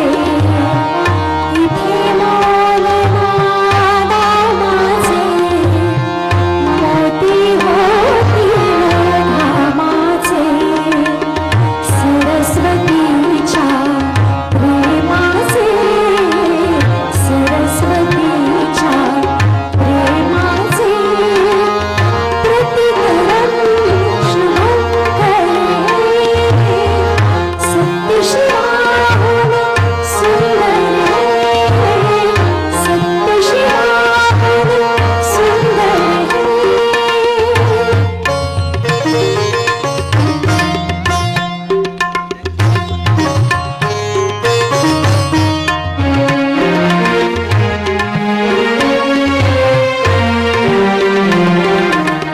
चिरा चिरा हा घडवावा, कळस कीर्तीचा चढवावा. चिरा चिरा हा घडवावा, कळस कीर्तीचा चढवावा. अज्ञानी तो पढवावा, अज्ञानी तो पढवावा. हे ब्राह्मी तर सागर हे, सत्यशिवाहून सुंदर हे, सत्यशिवाहून सुंदर हे. दान दिल्याने ज्ञान वाढते, त्या ज्ञानाचे मंदिर हे. दान दिल्याने ज्ञान वाढते, त्या ज्ञानाचे मंदिर हे. सत्यशिवाहून सुंदर हे, सत्यशिवाहून सुंदर हे, सत्यशिवाहून सुंदर हे, सत्यशिवाहून सुंदर हे. वा, सत्यशिवाहून सुंदर हे असं विद्यादान, त्याचं महत्त्व आपण आत्ता ऐकलं. मला डॉक्टर लताताईंकडे यायचं आहे. दानाचे खरं म्हणजे 3 प्रकार सांगितले आहेत आपल्या संस्कृतीमध्ये. पहिलं आहे सात्विक दान, दुसरं आहे राजस दान आणि तिसरं आहे तामसिक दान. असं म्हणतात की सात्विक दान हे गरजू व्यक्तीला योग्य व्यक्तीला दिल्या जाणं आणि उपकाराची त्यात कणमात्र भावना नसणं म्हणजे सात्विक दान आहे. दुसरं आहे राजस दान, मी कुणीतरी कोणावर तरी उपकार करतो आहे अशी भावना असणं, त्या भावनेने दिलेलं दान त्याला राजस दान म्हणतात. आणि तिसरं आहे तामसिक दान, कुठल्या तरी तिरस्कारातून किंवा काळाचं भान न ठेवता कुपात्री दिल्या गेलेलं दान याला तामसिक दान असं म्हटलेलं आहे. त्यामुळे आपण दान करत असताना आपलं दान नेमकं कुणाकडे जात आहे, कारण अशा तामसिक दानामध्ये देणारा आणि घेणारा दोघंही दोषी असतात. त्यामुळे यानंतर दान करताना आपण विचार करावा की आपण आपला पैसा कुठे देतोय, कुठे लावतोय. नुसतं पैशाचंच दान नाही तर इतरसुद्धा दान. अशी अनेक उदाहरणं आता मकरंद सरांनी सांगितली आणि या दोघांचं तर जिवंत उदाहरण आपल्यासमोर आहे. मला तुम्हाला विचारायचं आहे, सगळ्यांच्या मनामध्ये भीती आहे किडनी दान दिल्यानंतर आपल्याला काही त्रास होईल का. इतकी वर्ष झाली तुम्ही किडनी दान केली आहे, त्यानंतर तुम्हाला काही शारीरिक त्रास झाला का? इमिजिएटली ऑपरेशन नंतर तर ऐकू येते ना. हो हो हो. ऑपरेशननंतर तर बाकीच्या सगळ्या ऑपरेशननंतर जेवढा त्रास होतो तेवढाच मला, म्हणजे आम्हाला दोघांनाही झाला. पण असं काही विशेष वेगळा त्रास असा काही झाला नाही. आणि 2-1 महिने त्रास होतो त्याचा, पण त्याच्यानंतर आता काहीच त्रास नाही आहे मला. किती वर्ष झाली आता? आता मला 9 वर्ष झाली आणि डॉक्टरांना 11 वर्ष झाली आहेत. तर त्या 11 वर्षांमध्ये मला नाही वाटत की असं काही किडनीमुळे आम्हाला काहीतरी वेगळं झालं आणि खूप त्रास झाला असं. आणि दुसरी किडनी एकदमच नॉर्मल असल्यामुळे काहीच त्रास, म्हणजे त्या दृष्टीने काहीच त्रास झालेला नाही. तुम्हाला असं वाटतं का की याबाबतचा अवेअरनेस लोकांमध्ये असला पाहिजे आणि सांगितलं पाहिजे, त्यासाठी काही केलं पाहिजे? हो हो, अगदी नक्कीच करायला पाहिजे. ज्यांना शक्य आहे आणि ज्यांना असं वाटतं की आपली तब्येत चांगली आहे आणि आपण काही देऊ शकतो दुसऱ्याला, तर त्यांनी जरूर द्यावं.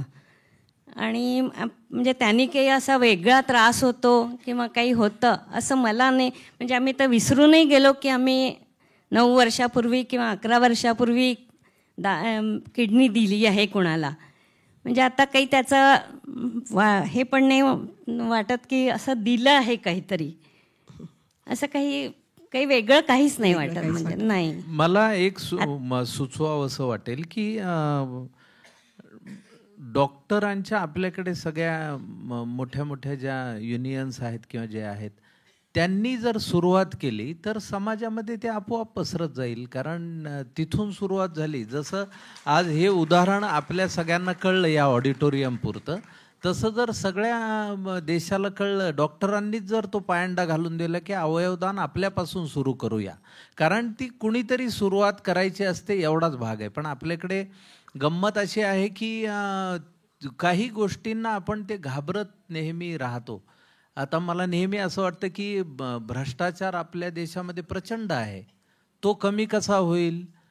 तर मग समजा त्या क्षेत्रातल्या माणसांनी त्यांच्या क्षेत्रातली लोक ब्लॅकलिस्ट केली तर, आमच्यात एवढे डॉक्टर भ्रष्ट आहेत अशी एक यादीच जाहीर केली, आमच्यात एवढे इंजिनियर्स भ्रष्ट आहेत, आम्ही यांच्याशी बोलत नाही, तुम्ही बोलू नका, असं केलं तर त्या प्रश्नांना हात होईल ना. ती सुरुवात म्हणजे ज्या अर्थी आपण आपल्यातले सांगत नाहीत कोण आहेत डाकू, त्या अर्थी ते आपल्याला मान्य आहे असंही त्याचा अर्थ होतो ना. आणि गोष्ट कशी असते की सुरुवात यांनी, म्हणून मी यांच्या पाया पडण्याचं कारण फार साधं आहे की त्यांनी सुरुवात करून दिली आहे. तुम्हाला आदर्श उदाहरण घालून दिलं आणि सांगितलंय आम्ही दशकभर झालंय आम्हाला काही त्रास झालेला नाही. हे ह्या ऑडिटोरियममधल्या जर 3 माणसांना पटलं आणि त्यांनी किडनी दिली तरी आजच्या कार्यक्रमाचं यश त्यामध्ये आहे. पण हे पसरणं खूप गरजेचं आहे आणि मला असं वाटतं की त्याची सुरुवात डॉक्टरांपासून होणं ही जास्त गरजेचं आहे. खूप महत्त्वाचं, खूप छान सांगितलं. मला आणखीन एक तुम्हाला प्रश्न विचारायचा आहे मकरंदजी.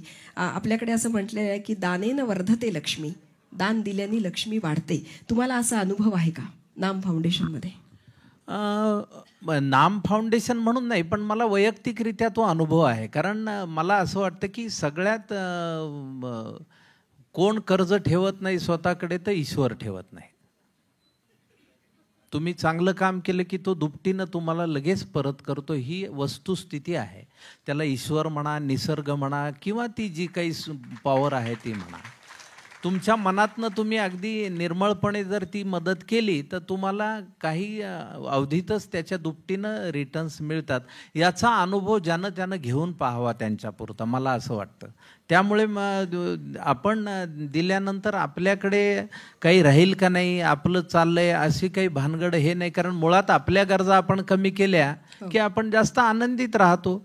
मी जेव्हा मुंबई शहरात महानगरात आलो होतो तेव्हा 500 रुपयामध्ये माझा महिना चालायचा. आता मी 53 वर्षाचा आहे, मला जवळपास 30 वर्ष मुंबईमध्ये झालेली आहे. आता माझा वैयक्तिक खर्च फार तर 7,000पर्यंत गेलेला आहे. तर त्याच्यामुळे मला काही फार फरक पडत नाही. आता इथेही पहा, आज रात्रीचं जेवण ना श्याम पेटकरनी सांगितलंय. कोणाला सांगू नको बरं, तुयावाला सांगून ठुला आहे. 2 फुलके आहेत, तुये खिचडी आहे आणि भाजी आहे ते सांगितलं. त्यांनी कामाला लावलंय मित्राला.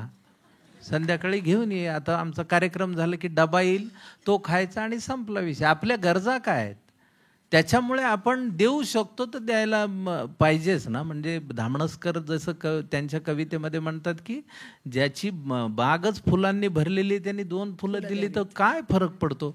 पण ती वृत्ती असणं, मला असं वाटतं की आपल्याकडे श्रीमंत खूप आहेत, वृत्तीने गरीब असलेली जास्त माणसं आहेत, ती कमी होणं गरजेचं आहे. ती वृत्ती डेव्हलप कशी करायची?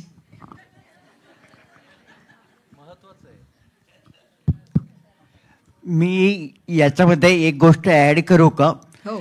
ज्या काळी आम्ही किडनी दिली त्यावेळेला ही गोष्ट एवढी डेव्हलप झाली नव्हती, पण आजकाल जिवंत माणसांनी किडनी देणं पेक्षा ब्रेन डेड जे होतात ना, फॉर एक्झाम्पल हेड इंजुरी झाली किंवा अजूनही काहीतरी झालं, बाकीचे ऑर्गन्स ठीक आहे बट युअर ब्रेन काही फंक्शन नाही करत आहे, तर तशा वेळेला त्यांचे म्हणजे ऑर्गन डोनेट करणं जास्ती काय सोपं म्हणा किंवा प्रॅक्टिकेबल म्हणा.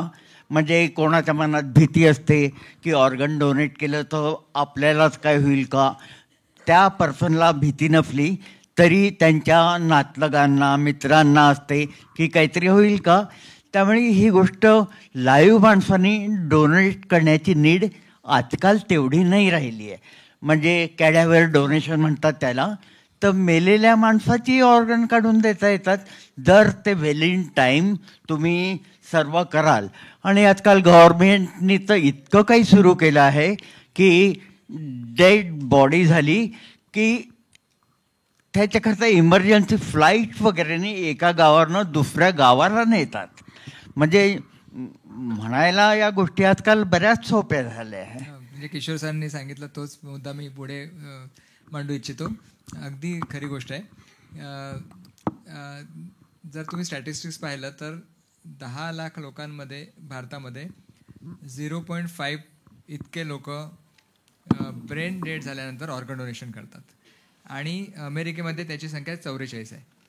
म्हणजे आपल्यापेक्षा ते कितीतरी पटीने जास्त आहे. आणि फक्त एक अचिव्हमेंट यावर्षी झाली आहे की 1028 लोकांनी ब्रेन डेथ झाल्यानंतर ऑर्गन डोनेशन, कारण त्यांच्या नातेवाईकांचा तिथे खूप मोठा रोल असतो. तर हे 1000च्या वर पहिल्यांदा मागच्या वर्षी 2024च्या स्टॅटिस्टिक्समध्ये पहिल्यांदा 1000च्या वर ही संख्या भारतामध्ये पोहोचलेली आहे, जी की तसा पहिला तर एक उपलब्धी आहे, पण अर्थात आपल्याला अजून खूप समोर जायचं आहे. कारण जवळपास 2,76,000 दर वर्षाला किडनी आणि 75,000 लिव्हरची आवश्यकता भारतामध्ये आहे. आणि त्या दृष्टीने जर तुम्ही पाहिलं तर त्या मानाने डोनेट करणारे फारच कमी आहेत. त्याच्यामुळे ती जी दरी आहे ती खूप जास्त आहे. आणि त्याच्यामुळे जर आपण अमेरिकेमध्ये, आता मी स्वतः IVF कन्सल्टंट आहे, तर आमच्याकडे oocyte डोनेशन, स्पर्म डोनेशन, आता हे अगदी साध्या गोष्टी आहेत.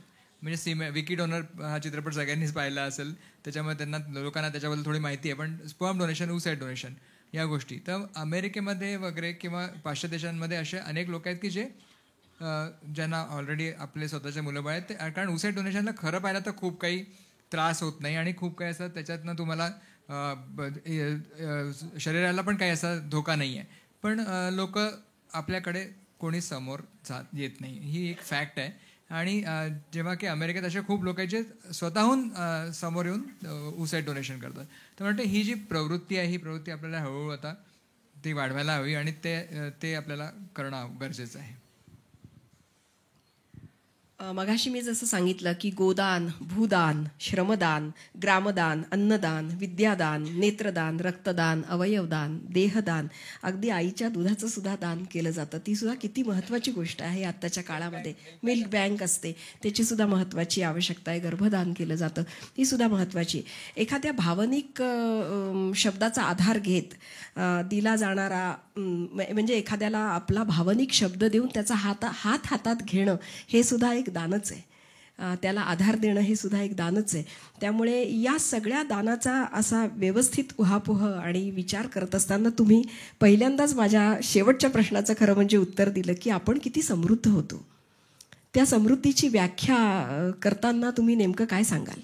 म्हणजे दान दिल्यानंतर मनामध्ये जी समृद्धीची भावना आहे किंवा आनंदाची भावना आहे, समाधानाची भावना आहे, ती लोकांमध्ये पसरण्यासाठी आणि हा अनुभव लोकांमध्ये पसरून त्यांच्यामध्ये जागृती निर्माण करण्यासाठी काय केलं पाहिजे असं तुम्हाला वाटतं?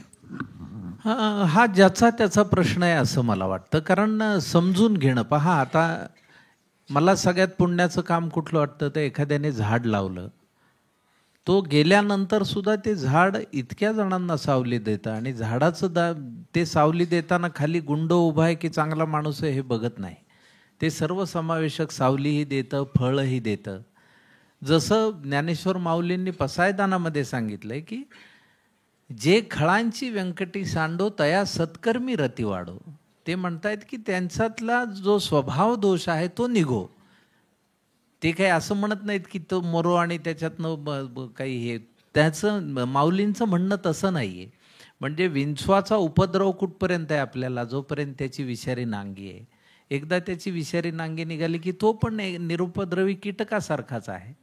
त्यामुळे आपण आलो कशासाठी या समाजामध्ये ह्याचा विचार एकदा झाला की मग ती जाणीव हळूहळू जेव्हा वाढत जाते आणि नंतर जेव्हा ती वैश्विक जाणीव होते त्यालाच आपल्याकडे मोक्ष म्हणतात. आणि त्या मोक्षासाठी माणसं आयुष्यभर काय गुरु बाबा बुवा इतके मागं लागलेले. नाही बाबा बुवांचं नाव घेतल्याशिवाय तुम्ही हात लावत नाही जेवणाला आणि पाण्याला, असेही माणसं आहेत. तर आपण ज्या गोष्टीमध्ये अडकलो आहोत त्यातून आपली ज्ञानवृद्धी करून आपण जर ते वाढवलं तर मला वाटतं आपसूक समृद्धी वाढते. समृद्धी कशाने वाढते? शेवटी तुम्ही एकमेकांना देण्यानंच ती वाढणार आहे. कारण कुठलीही गोष्ट तुम्ही एका जागी जास्त ठेवली तर ती सडून जाते. मग ते धान्य असेल, मग ते संपत्ती असेल, मग पैसे असतील. मला त्या अवयवदानाचंही तसं, नातेवाईक देत नसतील त्याचं कारण असं असेल की अवयव दिला आणि उद्या आला तो माणूस म्हणजे काय केलंय माझ्या प्रॉपर्टीचा, त्यांचाच आवाज आहे हात. ती पण एक मनात भीती आहे की काय असू शकते की काय, असं मला नेहमी, आता मी का विनोदी कलावंत असल्यामुळे मी विचार करताना नेहमी असा विचार करतो की आपल्याकडे पुनर्जन्म सुद्धा सांगितलेला आहे ना. भगवान श्रीकृष्णाने सांगितलेच आहे की तुम्हाला हे शरीर फक्त बदलणार आहे तुमचं कपड्यासारखं, तुम्ही वेगळं रोल घेऊन येणारच आहात. तसं जर असेल तर मग पुनर्जन्म काय असेल? एखाद्याने चोरून मारून हजारो एकर जमीन जर लाटली असेल तर त्याचा पुढचा जन्म काय असेल? तर मला वाटतं बैलाचा. मग तो देव म्हणतात नांगर आता 1000 एकर. एखाद्याने लोकांना फसवून लुबाडून जर एखादा मोठा पॅलेस बांधला असेल तर त्याचा पुढचा जन्म कुत्र्याचा. दररोज ते कुत्रं सांगतो वॉचमनला, हा माझा पॅलेस आहे. कुत्रं हे दररोज काय येतो कुत्रं द्यायला हाड, असा वॉचमनच हाकलतोय. असंही होत असेल असा विचार सुद्धा माझ्या मनात येतो. तर मला असं वाटतं की आपण कशासाठी आलो, म्हणजे आपल्या जीवनाविषयी आपल्याला जर उद्या मृत्यूनंतर जर परमेश्वर भेटतच असेल आणि तो आपल्याशी बोलतच असेल तर 10 मिनिटं तर बोलता आलं पाहिजे. काय केलं 60 वर्षात त्याच्याविषयी एका वाक्यात कसं सांग? बरीच जण एकाच वाक्यात सांगू शकतील ना. काय केलं रे आयुष्यभर? काही नाही, 3 तंबाखूचे पोते, 5 बादल्या चुना.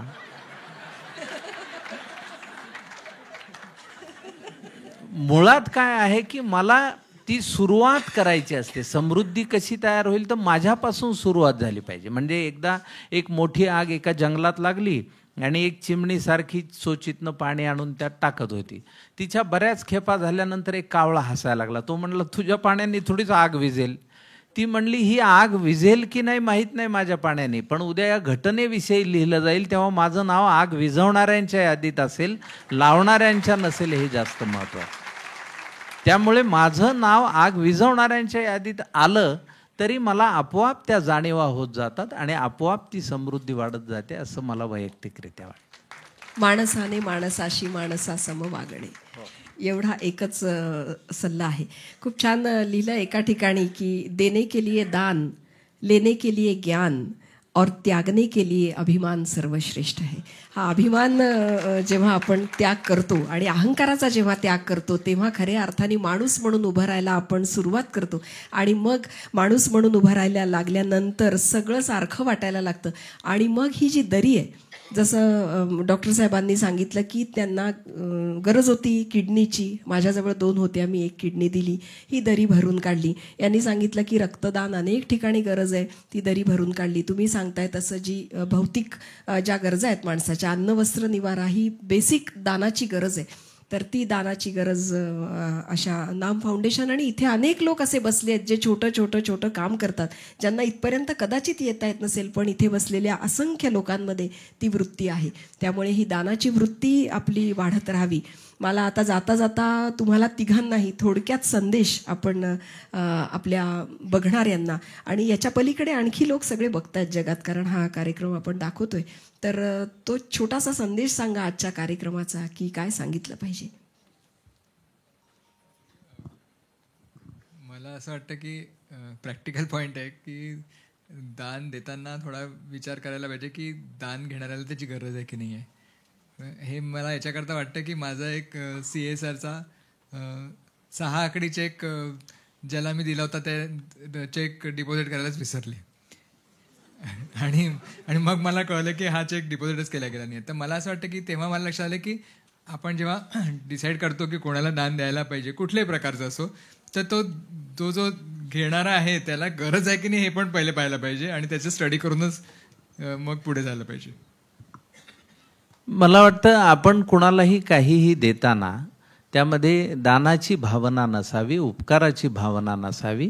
आपण एकमेकांसारखेच आहो या ह्याच्यातनं जर आपण ते केलं तर ते जास्त उपयुक्त आहे असं माझं मत आहे. त्यामुळे आपण कुणालाही या हाताने दिलं आणि त्या हाताने विसरून गेलो तर ही जास्त महत्त्वाची गोष्ट आहे. कारण आपण कुणावर उपकार करत नसतो, त्यावेळची त्या माणसाची गरज असती, त्याला उभं राहण्यासाठीची ती गरज असते आणि तो उभं राहिला तर तो पुढे आयुष्यात बाकी आणखी काही जणांना उभं करेल ही जाणीव ठेवून आपण ते करायचं, म्हणजे ते सत्पात्री होतं ते असं मला वाटतं. आपण सांगा काय प्रश्न काय? दान देतानाची जी भावना आहे आणि ती प्रवृत्ती, मगाशी यांनी सांगितलं की श्रीमंत माणूस असतो पण त्याला देण्याची वृत्ती नसते, तसं ही वृत्ती निर्माण होण्यासाठी आपण एक काय संदेश द्याल आपल्या ऐकणाऱ्यांना? असं स्पेसिफिक तर काही सांगता येत नाही की आपल्या वेनी डेव्हलप असं करायला पाहिजे किंवा करता येऊ शकेल. मला फक्त असं वाटतं बघ की तुमच्या थिंकिंगवर ते खूप सारं डिपेंडंट असतं आणि थोडाफार इग्नोरन्स जो असतो माणसामध्ये सगळ्यांच्या मनामध्ये तो रिमूव्ह करायला पाहिजे की अशाचं नंतर काय होईल आहे किंवा या पर्टिक्युलर गोष्टी अशा वेनी फक्त, म्हणजे मी ऑर्गन डोनेशन नाही बोलत आहे, ओव्हरऑल ऑफ डोनेशन असं केल्याने आपलं नुकसान होईल का? आता साधीच गोष्ट असते, मी 50 वर्ष झाले ते पॅथॉलॉजीचं काम करतोय, असं वाटतं यार खूप झालं, आता पोरं वगैरे कमवतात, आता आपण सोडून द्यावं. पण one is able to decide की खरोखर is it a proper time की हे बंद करावं की नाही करावं. आणि आपलेही प्रश्न येतात ना मनात की समजा बंद केलं तर मग काय करणार दिवसभर घरात बसून. Anyway, will you like to add something? 1 minute. आपल्याला देवाने काही 2 वस्तू दिल्या आणि एक वस्तू आपण त्यातली दुसऱ्याला देऊ शकतो आणि चांगल्या तऱ्हेने जगू शकतो त्याच्यानंतरही, आणि देवच त्याच्यानंतरही आपली काळजी घेतो हे आमच्यावरनं तुम्हाला दिसतच असेल. तर त्यामुळे ते करायला पाहिजे आणि ज्यांची आणि ते करायसाठी इच्छा मात्र प्रबळ पाहिजे. प्रत्येकाला म्हणजे स्वतःच्या मनातनं जर तुम्हाला वाटलं की आपण हे करू शकतो आपण, तर ते जरूर करावं, असा एक मी संदेश देऊ शकते. धन्यवाद.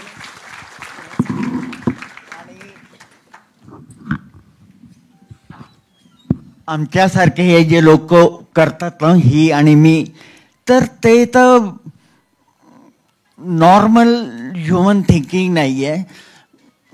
वरचा जो कोणी असतो ना, God, he get it done through you. आणि आम्हाला या दोघांना एका गोष्टीचा पुरेसं चांगलं वाटतं की हे देव कोणाकडनं तरी करून घेणार होता, पण त्या गोष्टीकरता देवाने आम्हाला दोघांना सिलेक्ट केलं. ही भारतीय संस्कृती आहे आणि भारतीय संस्कृतीची ही देणगी आहे. असं म्हणतात की रोमा मिश्र युनान मिट गए सारे जहां से, रोमा मिश्र युनान मिट गए सारे जहां से, कुछ खास बात है कि हस्ती मिटती नहीं हमारी. काय आहे खास आमच्यामध्ये असं? ही संस्कृती आहे जी एका हातातनं दुसऱ्या हातात सहज परावर्तित होते. आत्ता यांनी सांगितलं तर असंख्यांच्या मनात ज्योत पेटली असेल की विशेष काहीच नाही आहे त्याच्यात. तसं तुम्हाला काय वाटतं आपल्या संस्कृती आणि एकंदरच या सगळ्याविषयी काय बोलाल शेवटी?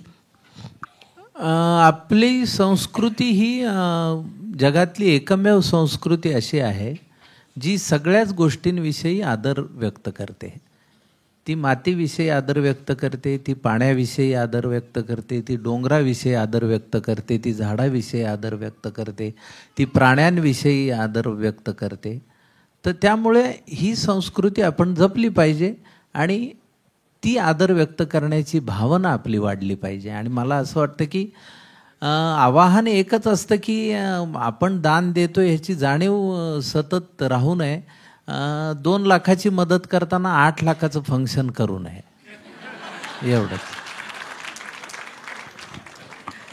कृतज्ञतेची भावना पाहिजे आणि त्या भावनेतून दान करावं. या हाताचं त्या हाताला कळू नये आणि खऱ्या अर्थाने सत्पात्री दान व्हावं. म्हणजे आपण कष्टाने कमवलेल्या पैशांचं योग्य ठिकाणी चीज होईल. आणि अर्थातच या सगळ्यांना जसं अपेक्षित आहे की शेवटी समाधान, भौतिक सुख तर अनेक हात जोडून उभे आहेत आपल्यासमोर, गाड्या आहेत, सगळं आहे, घर आहे, पण आत्मिक समाधानासाठी जे आवश्यक आहे ते या दानातनं आपल्याला मिळावं.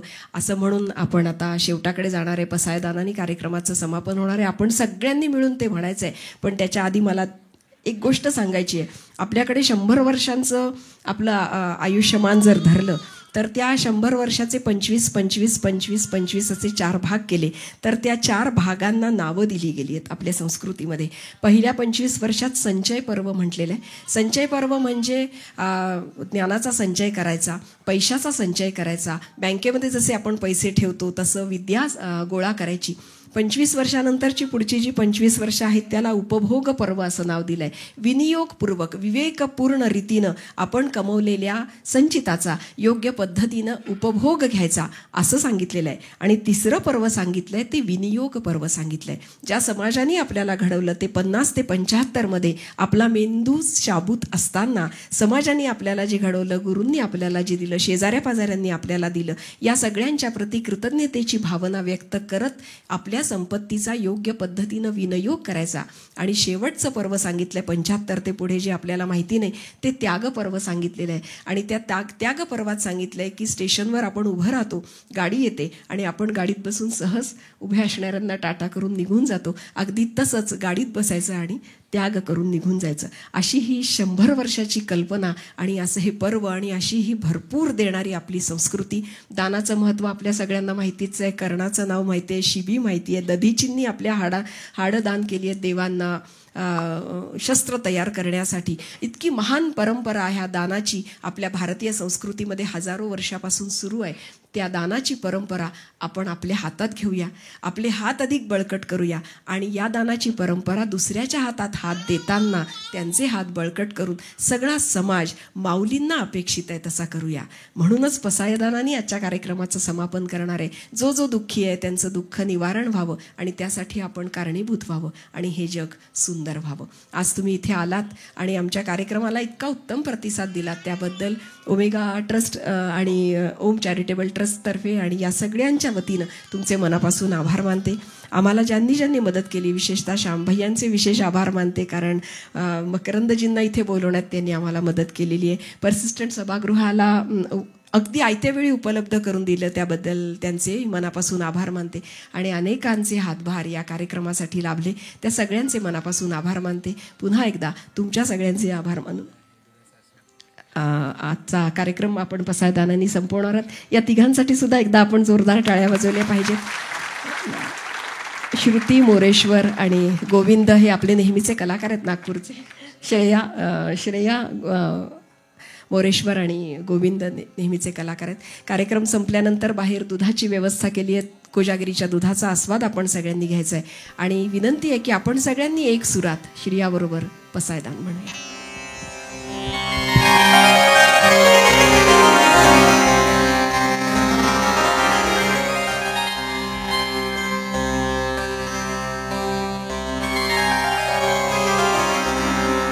आता विश्वात्मके देवे येणे वाक्यज्ञे तोषावे तोषोनी मज द्यावे पसायदान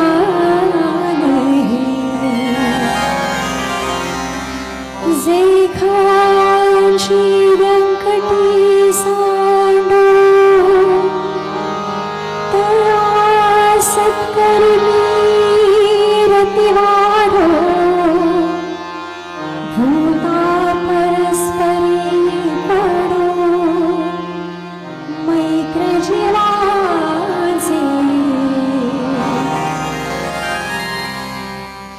दुरिताचे तिमिरजा विश्वस्वधर्म सूर्ये पावो जो देवांशील तो गेला हो प्राणी जात वर्षत सकळ मंगळे ईश्वर निशाची मानियाई अनवरत भूमंडळी भेटतो भूता जला कल्पतरुचे आरव चेतना चिंतामणीचे गाव बोलते जे अर्णव पियुषाचे चंद्रबिंबे लाछन मार्तंड जे पापहीन ते सर्वाही सदा सज्जन सोय रे हो तू किंबहुना सर्व सुखी पूर्ण होनी तिही लोकी भजी जो आदिपुरुषी अखंडित आय ग्रंथोपजीवी विशेषी लोकी दृष्टा दृष्ट विजयी हो आवे जी तेथ म्हणे श्री विश्वेश्वराव हा होईल दान पसाव येणेवरे ज्ञानदेव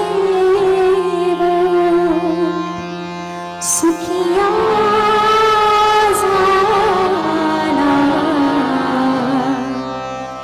सुखिया झाला सुखिया